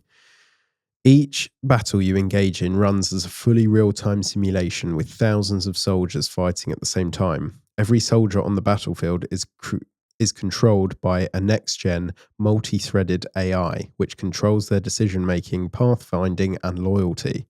This, combined with unique procedural animation system, allows Kingmakers to offer an unprecedented level of character and combat fidelity. Wow, that sounds really cool. I'm gonna have to look that up when I get home because that sounds really cool. I presume I can't run it on my Windows 7 laptop. Probably not. It's probably not. It's scheduled Q1 2025, as in the first quarter of next year. Groovy. What do you even run that on? Got the games that advanced. What are you going to run them on? That's another thing I was thinking. Consoles? But then I think, I'm sending it to the wrong person. I think there will become a time where none of us will have powerful computers anyway. We won't need them. We'll just connect to the cloud and it will just run off. We'll connect to the cloud and we'll be off some quantum computer Oh, of course. Wherever. Quantum computers will just run games for everybody. Yeah. It'll be easy. Essentially It'll be just stream it a bit like you do Netflix and other things. That is, I'd bet money on that happening. Yeah. That is, it started. Because you can already do cloud gaming to an extent, can't you? So I reckon you're absolutely correct. Yeah. So if I can play a game on my laptop through my phone in here, then why can't you play a game in some with warehouse super advanced AI with an incredible on a quantum computer at Google headquarters? That's phenomenal. Because you think like in the next 10, 20, 30, 40 years, what games are going to be like, as well as movies, music, digital media. And yet you and I have grown up with, PS2, PS3. Yeah. I grew up with like things like the Game Boy, the Nintendo DS, the PSP. Game Boy was. And you think like what our kids and our grandkids are going to get to experience. I know. It's kind of, I think everyone's starter is always going to be a ballpoint figure. But I almost worry, like, you think now, you're like, oh, it's ruined for kids nowadays. We had the Game Boy and that was incredible. But actually, maybe in 10 years' time, kids now will be like, oh, I had a PlayStation 5 and, that was incredible. Yeah.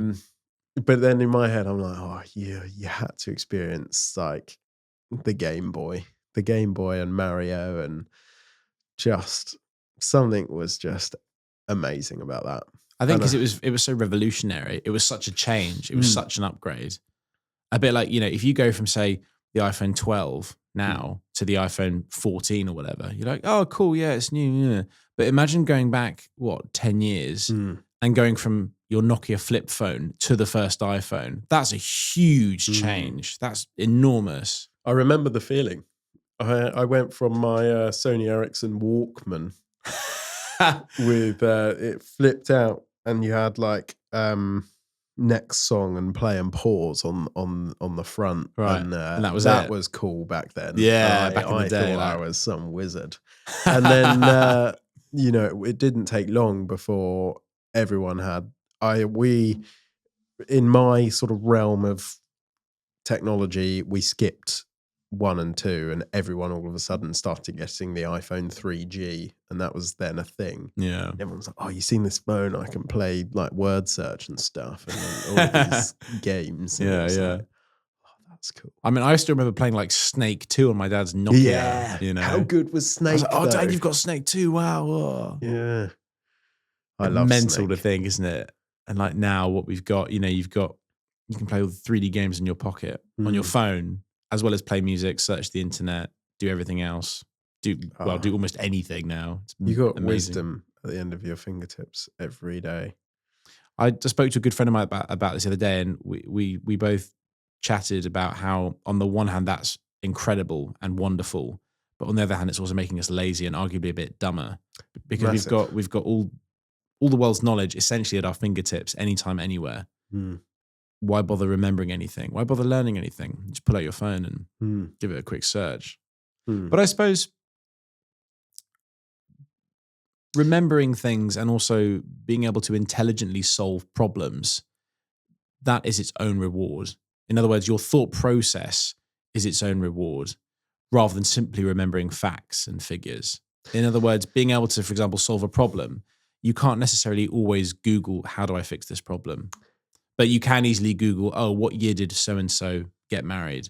Or how many grams are there in the ocean? Or whatever it happens to be. I agree, but I now disagree. Mainly because AI. That takes the thought process out of anything immediately. Oh, of course, because you can just say, how do I solve this? Or how do I figure this out? And it'll give you... And it learns now. So I am guilty of using AI a bit more than I should. Can you give an example? I can give an example. I am not going to use the example I originally was going to tell you, but I'll use a different example. For example, editing the podcast. I got stuck on, do I need to edit audio? And it turns out there's a big factor, because half of where I'm going to release the podcast is audio only. Of course, yeah. So it's massive. And I had no idea how to do that. So I type in, where do I start? I don't need to watch the countless videos that may or may not tell me the answer. I can just type in, where do I start? And it goes, for beginners, I would start here. And I'm like, okay, as a beginner podcast, and it learns. It's like, oh, how are you getting on with your podcast? Do you need any more tips? And I'm like, yeah. And they're like, oh, so we know it's called Funnel Your Thoughts, but da, da, da, da. And it's like, wow. To the point where they're building it into emails. It will learn whatever your business model is and whatever it needs to learn to reply to emails in a way that you look at and think, that's better than I would have written. And it's on point with everything I would have said. And it knows the price. It's learnt the price of certain things if I'm selling a product to reply and accurately go, oh, this is what you want. Oh, I've learnt before that in this email we put it was that price, so it's that price. Wow. It's crazy. So the ultimate assistant. Yeah. I use it way too much, only because of what it allows you to do and the time it allows you to save. That's hugely efficient. Once upon a time, I would have scrolled through hundreds of YouTube videos, and that would have taken me ages to learn what I need to do. Put it for the cameras, for example. I didn't do it for that. I watched countless of videos, and I couldn't find a singular video that just told me how it was and what I needed. I found loads of videos that contradicted each other and said, oh, you don't want this camera because it's only got a 30-minute limit. And then other videos that went, oh, turn the 30-minute off and you'll get 2 to 3 hours, which is great. But no one actually went, okay, well, the 2 to 3 hours will work, but you'll have to constantly think, has it been 2 to 3 hours? Is it going to shut off because it's going to overheat? No one said that. They were just like, oh, turn it off and it will go for longer. Also, I couldn't put my use case in and someone go, if you're recording for 3 hours plus, you're going to need this. Right. And why? Yeah. Whereas AI will for you like that.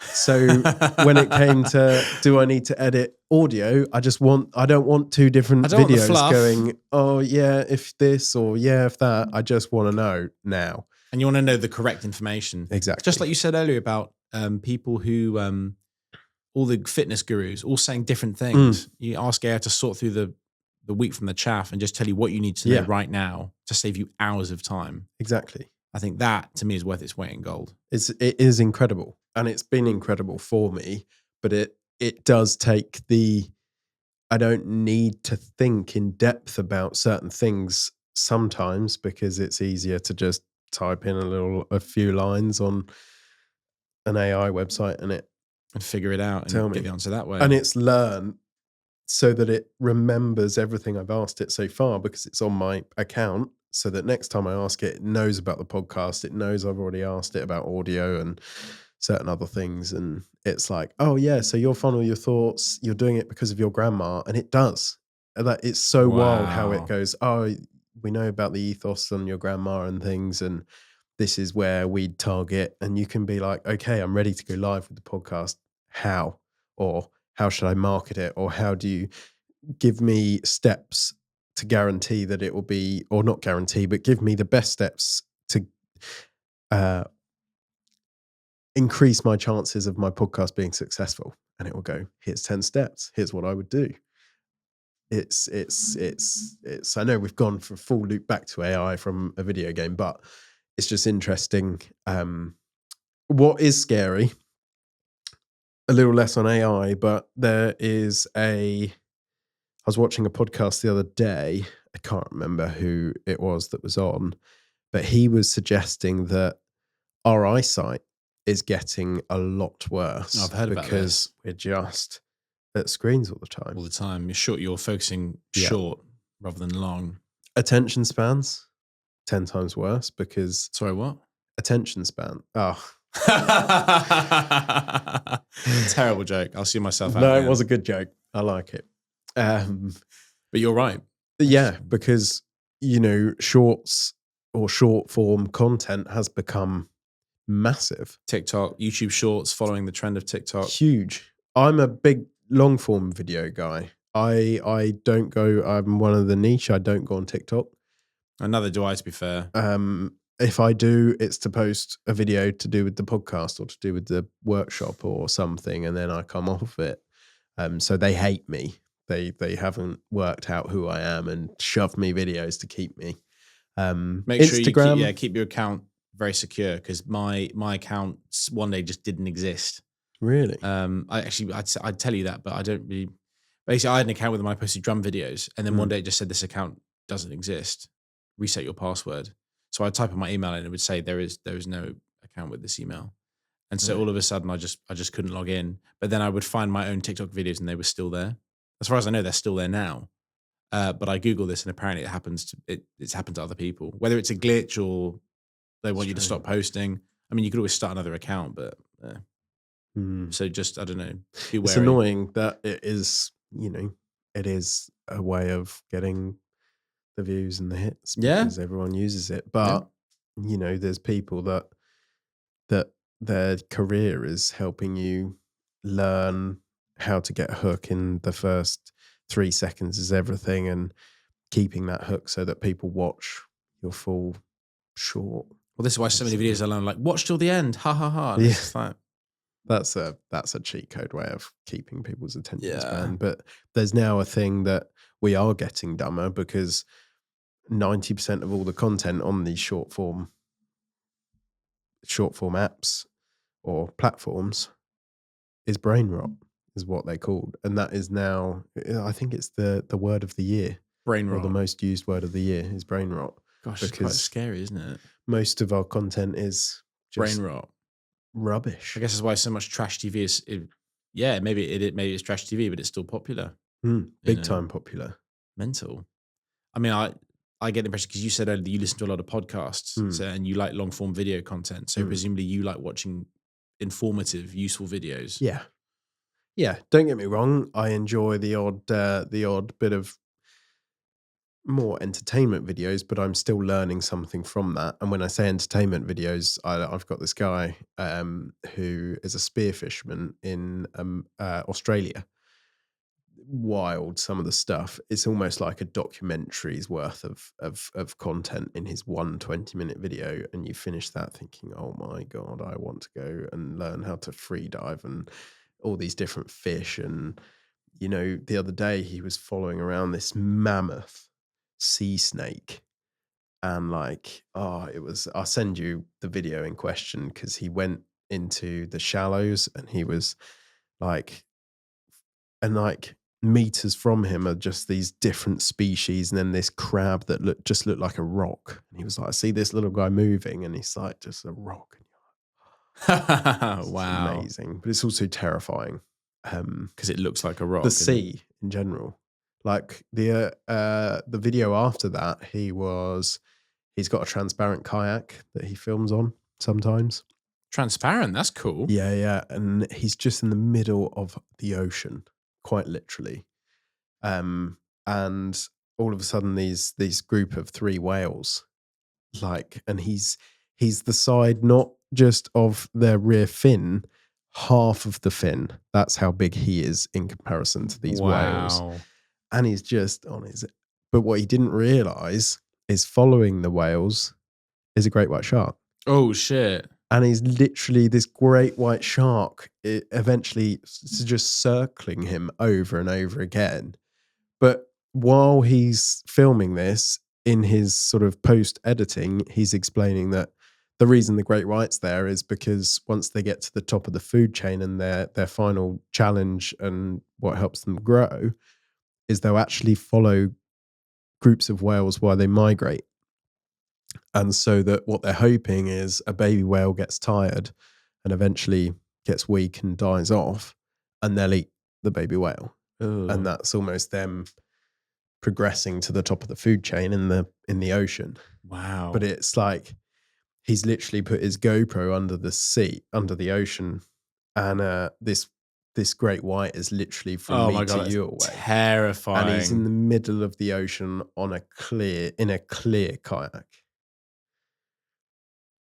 That is terrifying. And he did say the great white was probably the size of him, but he said if it was as big as they get, I probably wouldn't be comfortable sitting in my transparent kayak. I wouldn't be comfortable anyway. I know. Shit. Guy's got balls of steel. Oh, I'm surprised the kayak doesn't sink with the weight of his balls. I know. He's a cool guy, but there was one where he's on his jet ski and all of a sudden this hammerhead shark like swims up next to the jet ski and he just launches himself off the jet ski and decides he's going to swim with the hammerhead shark. He's a nutter.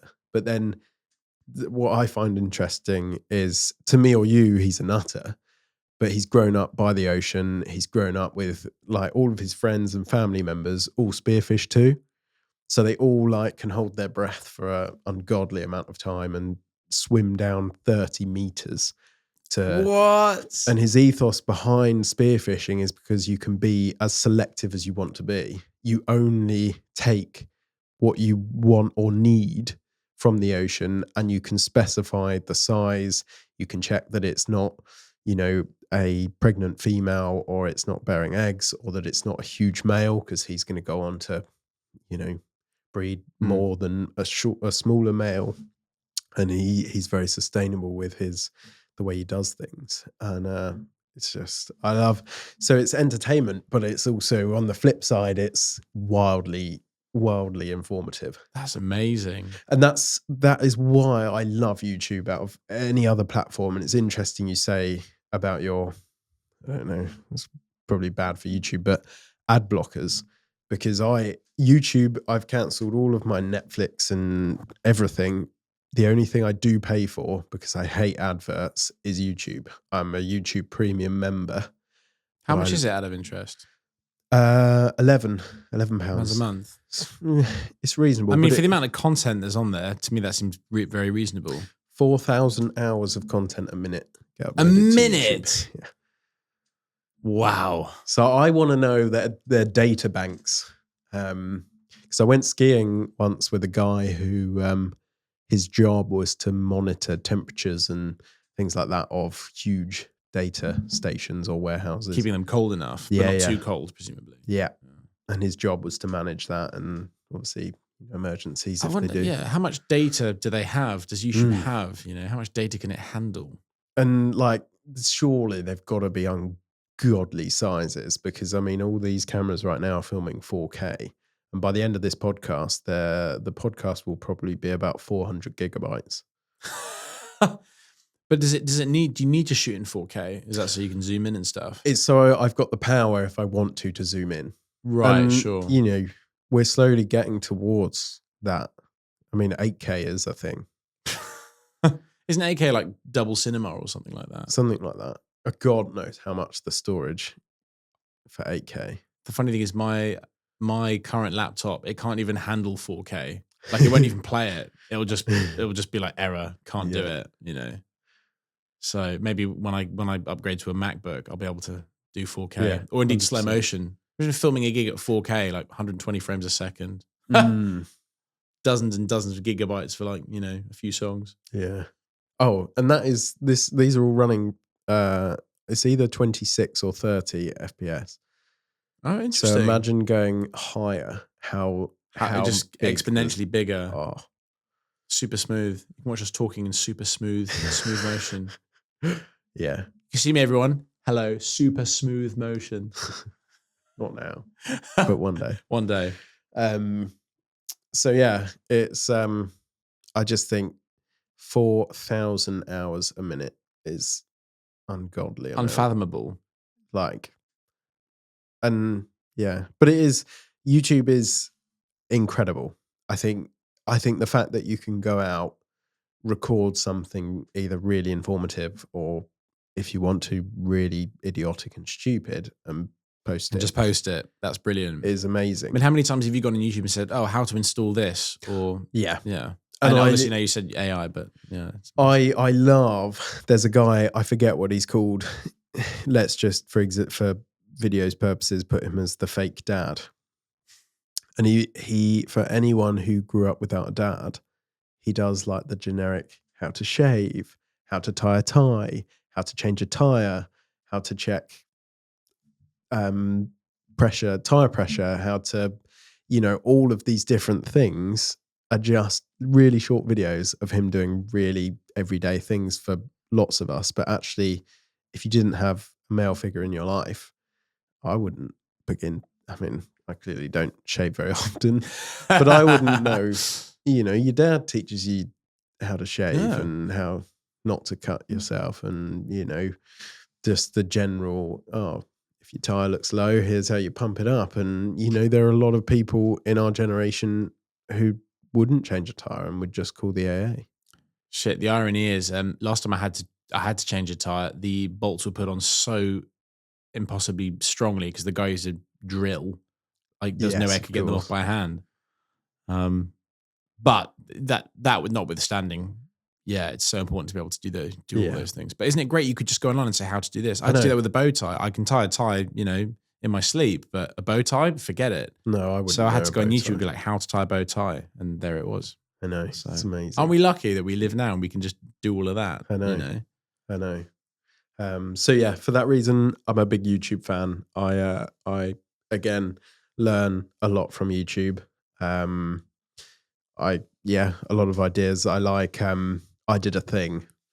He's an Australian guy who just does builds and engineers random things that you think you probably shouldn't make that, but what if you did? He makes it. His thing is he never wears shoes. So like he'll be building some form of what did he build the other day? Oh, he built like almost a spinning top blade. Right. Why? God knows. But he was like starting it without shoes. I can't remember what it was. I think it was a spinning top that dropped, and he put it in rooms to see what it would destroy. Because you can. Because you can. But he does like normal things. I just all of a sudden had mind blank on what he's actually done. He's done loads of things. But yeah, really. Oh, he did this the frog catapult, which is what I really like, because he's got a little pool in his back garden, and he's like, keep coming out and finding frogs. So I'm going to build something that senses when the frogs get there and helps them out of the pool. But what it actually did in classic Australian fashion is launch them into oblivion. Oh no, not quite. Well, I mean, they ribbited away, but it's the Aussie way of like, oh, maybe that's a bit too much pressure. We'll turn it down a little bit. Maybe it's a dollar back a bit. Yeah. So yeah, and then you've got the guy who does his squirrel assault course. That was over lockdown, and that was one of the best videos I've ever watched. Oh, is that to see how far the squirrels will go to get to the nuts? So this is Mark Rober. There's his name. He used to work for Apple as an engineer, and inventing new things for the iPhone and things. He also worked for NASA for a period of time. Cool. And now does YouTube, and has gone on to do a subscription service where he sends out engineering kits to kids and adults. Really, really cool. But during lockdown, he was noticing squirrels would get into his bird feeders. And he tried many different ones, and they would always get into them. So he decided that he was going to build this squirrel assault course and go into the physics behind squirrels. He even weighed them all by, he put out all the different nuts and did a controlled experiment on to find out their favorite. Turns out walnuts, because they were always the one that went first. Then he put walnuts on these little scales that he made to know what they all weigh. And then he made this assault course with walnuts at the end. And what was interesting is gradually they all slowly learnt the course, one obstacle at a time. And then when they did it, they could do the course from start to finish in like a minute. Wild. Having presumably it beforehand took them a long time. Yeah. And then they just got used to it, and then they could just do it instantly every single time. Wow, that's impressive. That's just smart. Yeah, and he released a video, what would it be, 4 or 5 days ago now, where they did the same with a crow. And I was blown away by that, because crows, wow. Apparently crows are pretty smart. Yeah, it was wild. So what the crows were doing were learning that he likes to get takeout food from Deliveroo and things. And when Deliveroo were putting it on his driveway, the crows would come and eat the food. No way. And they'd actually learn roughly the cycle of when he was more likely to order food, and they'd wait. So as soon as that Deliveroo guy placed down the food, the crow was there. No. Yeah. And he even tested his theory by ordering food straight after, and they were still waiting. Wow. So then they went and did some controlled experiments with a crow that was in a rescue facility in a big aviary, gave it some challenging tasks. It learned them. And then they took that same crow and put it in like this set and gave it all of these challenges to get to the end. And there were bits of it that I was like, okay, but it was wild. Like the first obstacle was when they were doing their controlled tests, it loved this wooden ball. And so they put this wooden ball in this water jug and it was floating. Well, the only way to get the wooden ball out was to fill the jug full of stones. But they also put a load of random things as well. So it could either choose the stones or it could choose random other things and try and fill it with that. But it chose the stones and it filled up till the water was high enough that it got the wooden ball. Wow. And then obviously I think there was five obstacles in total. And then the last one, once he completed it, he got takeaway. He's got his delivery He's food, got his yeah. nuggets or whatever it was. That's mental. I'm going to look this up. And the squirrel assault course as well. The squirrel assault course he's done 3 of them now. And I like, again, it's another one of those. I'm going to make a note of this because I'll send it that's to you. Incredible. Just send me a text saying squirrel and I'll send you all the links. But the squirrel one blew me away. And not only that, he put a pneumatic sensor on one of these parts of the squirrel soap course, which did flip up, and they did obviously, do a little somersault. But actually, what was interesting was he went into the science behind the way that they control their landing and the 3 steps in the way that they do it. And I'm gonna butcher this, but so what they do, and he slowed it down and showed you all the science, but what they do is as soon as they're in the air, they look really, like in milliseconds, they look for somewhere they're going to land. And then they use their arms and their center of gravity out to slow down the movement, in to make the movement faster. And that's to spin them into the right direction. And then when they go into land, they almost cushion themselves to land. Amazing. That is so cool. It reminds me of that the so-called flying squirrels when they stretch out their arms and glide through the air. That really is incredible, isn't it? And you think that's happened over millions of years. Yeah. I don't know how long the squirrel as we know it has been around, but that really is incredible. Because they're almost like the ballerinas of the trees. Yeah. They're incredible. It's so effortless the way that they go. That's why I'm really keen to see this assault course. It's amazing. It is amazing. And this is what is interesting is you never see a squirrel that's fallen out of a tree. You only see a dead squirrel likely on the road where it's either got hit by a car or maybe fallen out of a tree and then hit by a car. But you never see a dead squirrel that's just in the woods falling out of a tree. No. And I've never seen a squirrel fall out of a tree either. Ever. Probably because they're that quick that they can land further down or grab onto another bit. Or yeah, it does amaze me because I've seen, I'm sure you have, squirrels. I can see them running. I think they're really going to jump that, and they do, and they make it look effortless.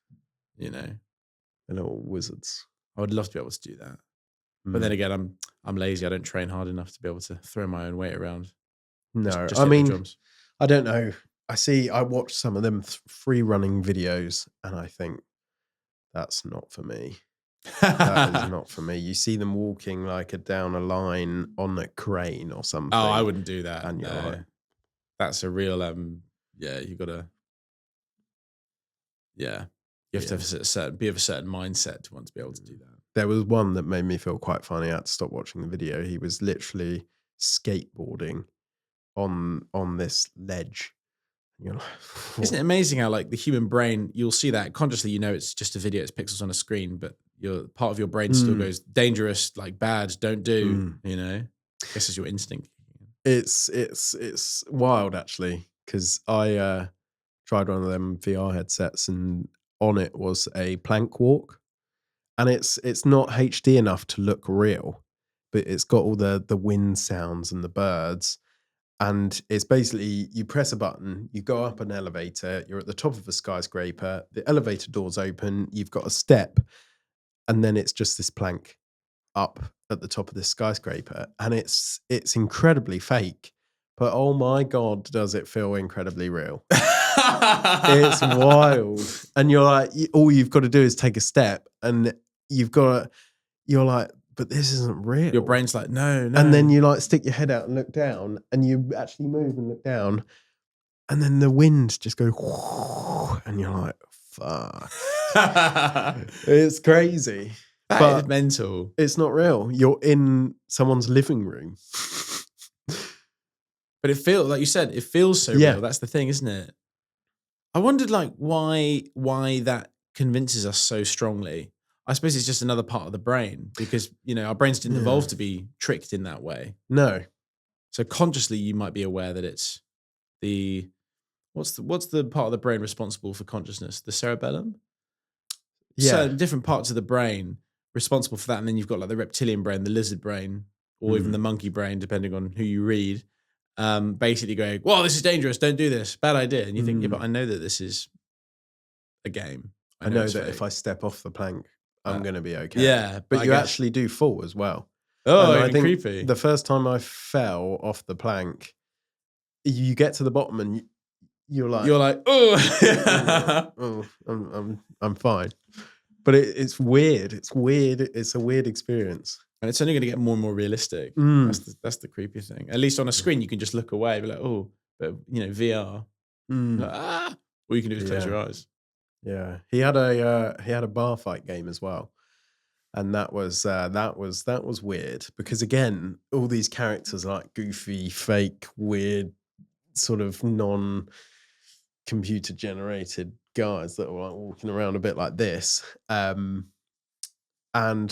you like start a bar fight and a fist comes out of nowhere, and you're like, whoa, and it's like, actually, if it connects, nothing's gonna happen, but you're like. You're still flinched. You're like, oh. Yeah. So, yeah. And you just think with the advent of AI, when you're cloud gaming on on Google's quantum supercomputer, it's going to look very real. And then, well, that's something to look forward to. Imagine the horror games. Absolutely terrifying. See, I don't think, because I think there was some. I don't think I could play a VR horror game. You played some horror games when you were younger, didn't you?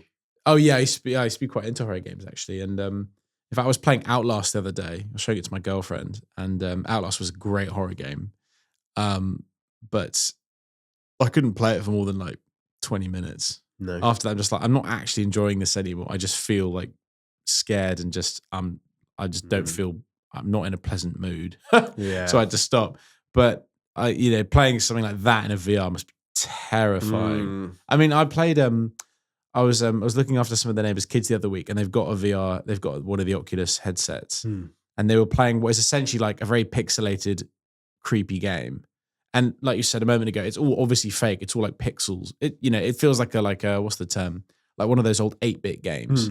But you're moving around with the headset on, and like some demon monkey will come up to you.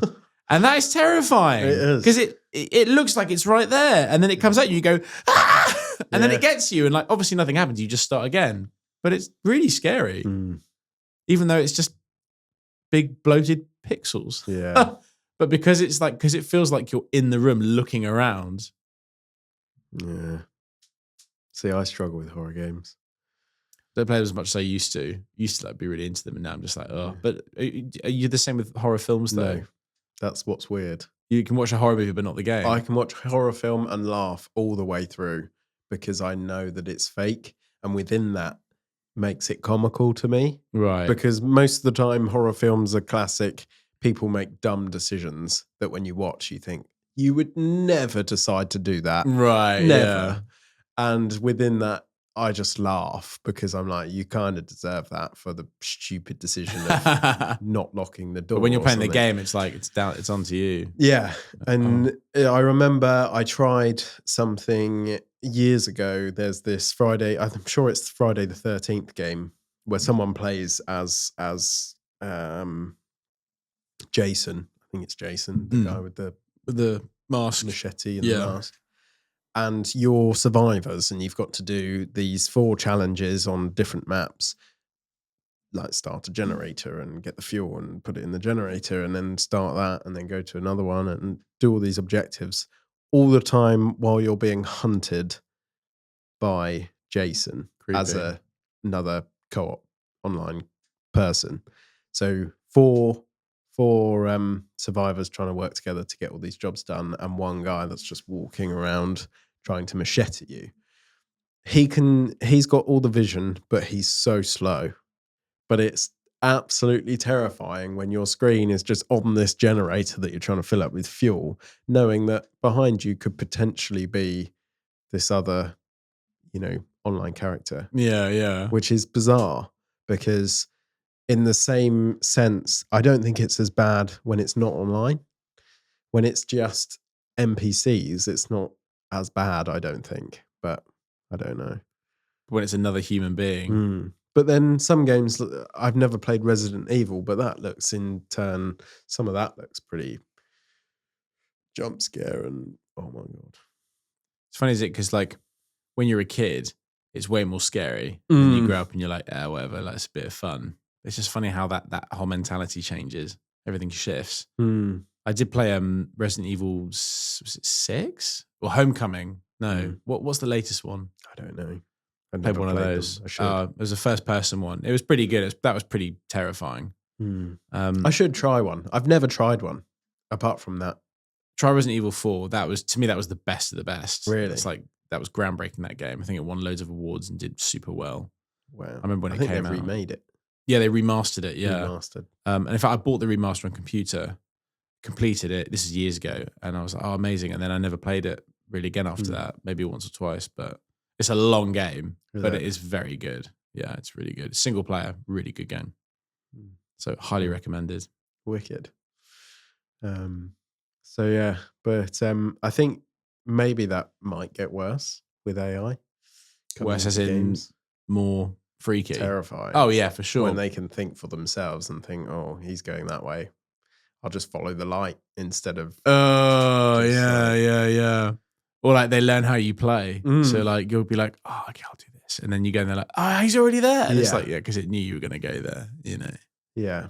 I think, the potential, it's again, AI in real life is also nearly terrifying in games. Will there become a point where you won't actually need other online players?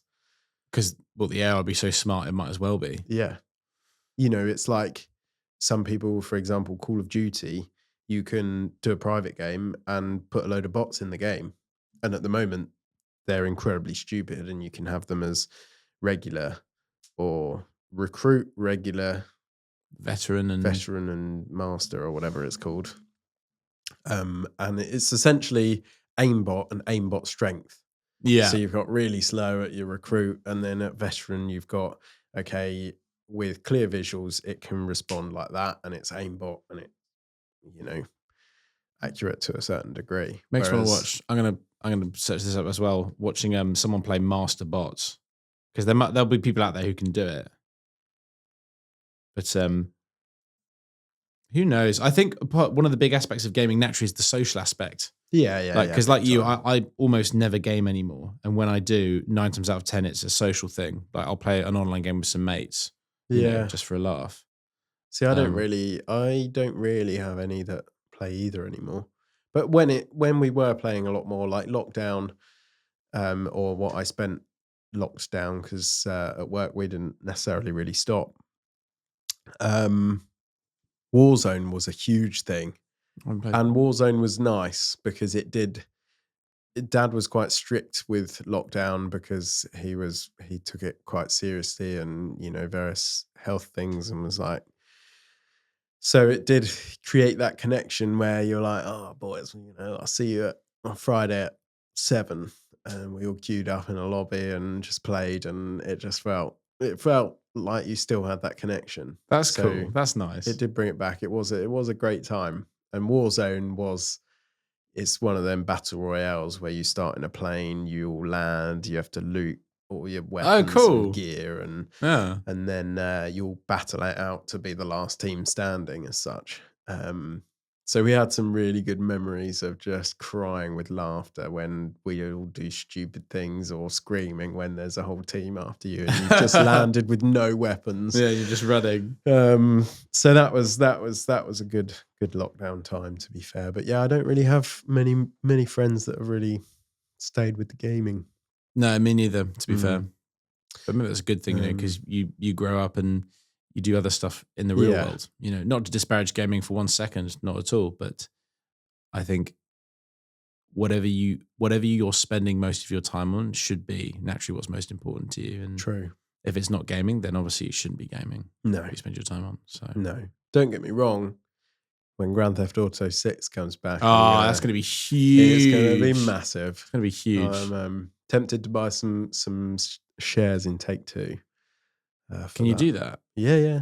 Take-Two Interactive. Oh, buy them now. Yeah, but yeah, probably. Are they the publisher with Rockstar? Yeah, I should have bought them ages ago, but I decided to go with something else, and now I'm still waiting for that to creep up. Oh, sure. So I got to kind of wait for that, but I should have bought them back then, because they've already gone up quite a lot. Oh, I see. Maybe buy them sooner rather than later, before the game is released. I will, before the game is released, and then sell them probably shortly after. Oh, while they're peaking. Yeah. Because they expect to either sell 1 billion copies or make 1 billion on the first. Probably make day 1 billion, of I release. would guess, but on the first day. Wow. On the first day. I'm going to be very excited to see that. A friend of mine is really into GTA, and he's really looking forward to that. He's really excited. I won't be able to play it because I don't have anything modern enough. No. See, I don't currently, but I think for GTA, I'd temporarily buy something and then sell it again once I've completed. Could you rent it? I don't think so. But if you buy something secondhand, because I never buy anything new, if I bought a modern Xbox secondhand, played GTA, and then sold it, hopefully I wouldn't lose too much money, because I'm only really interested in the single player at this point. Sure. Unless online's groundbreaking. Single player is where that's where it's at. Well, if you do that, please invite me around, because I'd love to come to watch you play and see what it's like. Yeah, we'll do it. We'll have a gaming session of GTA 6. That would be cool, because I still remember playing San Andreas. The pinnacle. Yeah, exactly. San Andreas with the jetpack. Yeah. Oh, San Andreas was good times. And you go from that to now. Oh, imagine what it's going to be another 10 years. GTA 5 was amazing. I remember that coming out, and I think I bought the modern Xbox just for that. I'm sure I did, because everyone around me was like, "Oh, have you played? It's amazing." And I was like, "I have nothing. I can't play anything." Yeah. I was still on the or did I have a 360 back then? I don't think I bought it on 360. I'm sure I bought it on Xbox One. I can't remember. I'm sure it came out on Xbox One. Well, I don't know, but I do remember buying an Xbox One solely to play that GTA. I think I got like halfway through San Andreas, and then one day I don't know how I lost my save game. It was corrupt or just vanished or whatever. Oh, that used to happen a lot. Oh, really? With just general gaming. And the old cards you used to put in the consoles and save game corrupt. Yeah, and I basically just lost all my progress, so I never completed it. And I probably wouldn't bother going back. It's not like a game I feel I have to beat. To be fair, the first real game I ever played, Splinter Cell, which I still love, and I love that series, I never completed it. And to this day, I'm like, it's way too hard. I'm sure there's someone listening being like, it's easy. Well, maybe for you, but I never completed it. It was so difficult. Even as an adult, I go back, I'm like, this is so hard. This game is so hard. I never played Splinter Cell. It always appealed to me. It's great. It's really cool. Very stealthy. It used to be. Now it's more actiony. But have you ever played Hitman? I have, yeah. Modern day Hitman Blood Money was really good. The modern day Hitmans. I haven't played the wild. modern day ones. No, I've seen videos. And I'm like, that is so cool. It's so well done. So well done. The thought process in creating those scenes and, you know, allowing so many possibilities to be able to complete a certain assassination is wild. The guys that write that must be so clever, isn't it? Because there's so many. Because you can play the get level over and over and over again to find the best ways of killing your target. And then you think you've got that good, but there's a guy on YouTube who I accidentally stumbled across who does challenges, and you can win certain things, speed runs. Someone completed it in like a minute, like this level. And you're like, it makes it look silly, doesn't it? It does. Because I love watching Hitman speedruns because you've got this very complicated, difficult, intricate game where you're supposed to like take your time in the level, learn everyone's patterns in what they do. And then instead, some guys just like, pew pew pew pew pew. Yeah. Exit done. Yeah. You're like, what? How? Who? Yeah. What? Wild. 5 targets all within a minute, and like doesn't get caught. No, most people like learn that she's on her own at this point, and I need to be in this disguise to get in this area, and it's this whole ordeal. And there's just a guy that's like, this ledge, shoot this person, then swap this you've already set up, get this person, and then the exit's behind you. Makes me want to watch it, man. Makes me want to, because the only reason I bought Hitman Blood Money was because I watched an Aussie guy playing it. And I was like, this game looks really fun. And I bought it and it was really fun. I managed to complete it, but it was really fun. Back in the day. God, how old was I? 16? I think gaming, how old were you when you were like doing a lot of gaming? So I was probably about 16, 17. Yeah, I was probably roughly the same age. 15, 16, 17. The 360 was my proper pinnacle. My first console was, Dad had an Xbox that we dabbled, but we were never really allowed to play. I did have a PlayStation 2, but again, that was still, you're young enough that your mum's like, okay, 5 minutes, and you played 5 minutes, which was barely enough time to even do a mission or something. And you were like, I just need to barely started, yeah. So, so the 360, I had a bit more reign to, you know, go wild. Yeah, nice. So the 360 were good days, even the layout, and, you know, they were back in the days where now I think, from what I've seen, you're censored even with what you say through the mic, and you can get blacklisted from games for being offensive. Oh, this is why there's clips on YouTube of people like saying the most horrendous filth online, but everyone's doing it, and it's basically just nasty banter. But someone said like, all the comments are like, "Oh, the nostalgia! I used to love it so much," and like just saying whatever you wanted. But back in the day, you know, like sometimes it was healthy to like get in the lobby and everyone was like screaming at each other, and you had the one kid that was literally everyone had the mic going. Like, they were wild times, and like, okay, you had some people saying some vile stuff which wasn't okay, but on the whole, it was just friendly. Like, you go fuck yourself, and someone was like, no, bro, 1v1 me, and just It was. I don't know. It's kind of what made it. Whereas now you can't. You swear and you get warnings, and then eventually get blacklisted. And it's like it's a game stupid. That you actually have to be 18 to play. I was going to say, so you have to be 18 anyway. Part. Yeah, they're ridiculous. Almost seems a shame, but hey ho. I feel that it would probably be more beneficial for you in your podcast to talk about, I don't know, other stuff that's not saying like talk about me per se, but because I think a lot of stuff we talk about gaming and stuff, that's really cool. I like that, but I don't know how much I don't know if your listeners want to listen to that. I'm going to roll with it, but I do agree. It's funny how we kept tangent. Yeah, we kept just going on for tangents, but that's nice though. It's nice to have an organic conversation. It is, and it's nice we can just. I know we're doing it, for the podcast, but it's nice we can sit and have such an effortless conversation. Yeah, and suddenly 4 hours go by. Yeah, and I think that's what I want it to be. So although we've gone for a tangent, I've really, really enjoyed our conversation. Me too. And I've enjoyed actually learning a lot more about you and some of the things that you've gone through. There was a lot I wanted to roll back to and talk about. Oh, sure. But I love what I've learned. And well, I tell you what, if you remember it, make a note for next time, because I'd love to come back if you'll have me back. And anytime. It's always here. we can go for like a little hour session just to catch up. We can even have a beer one night down here. That'd be great.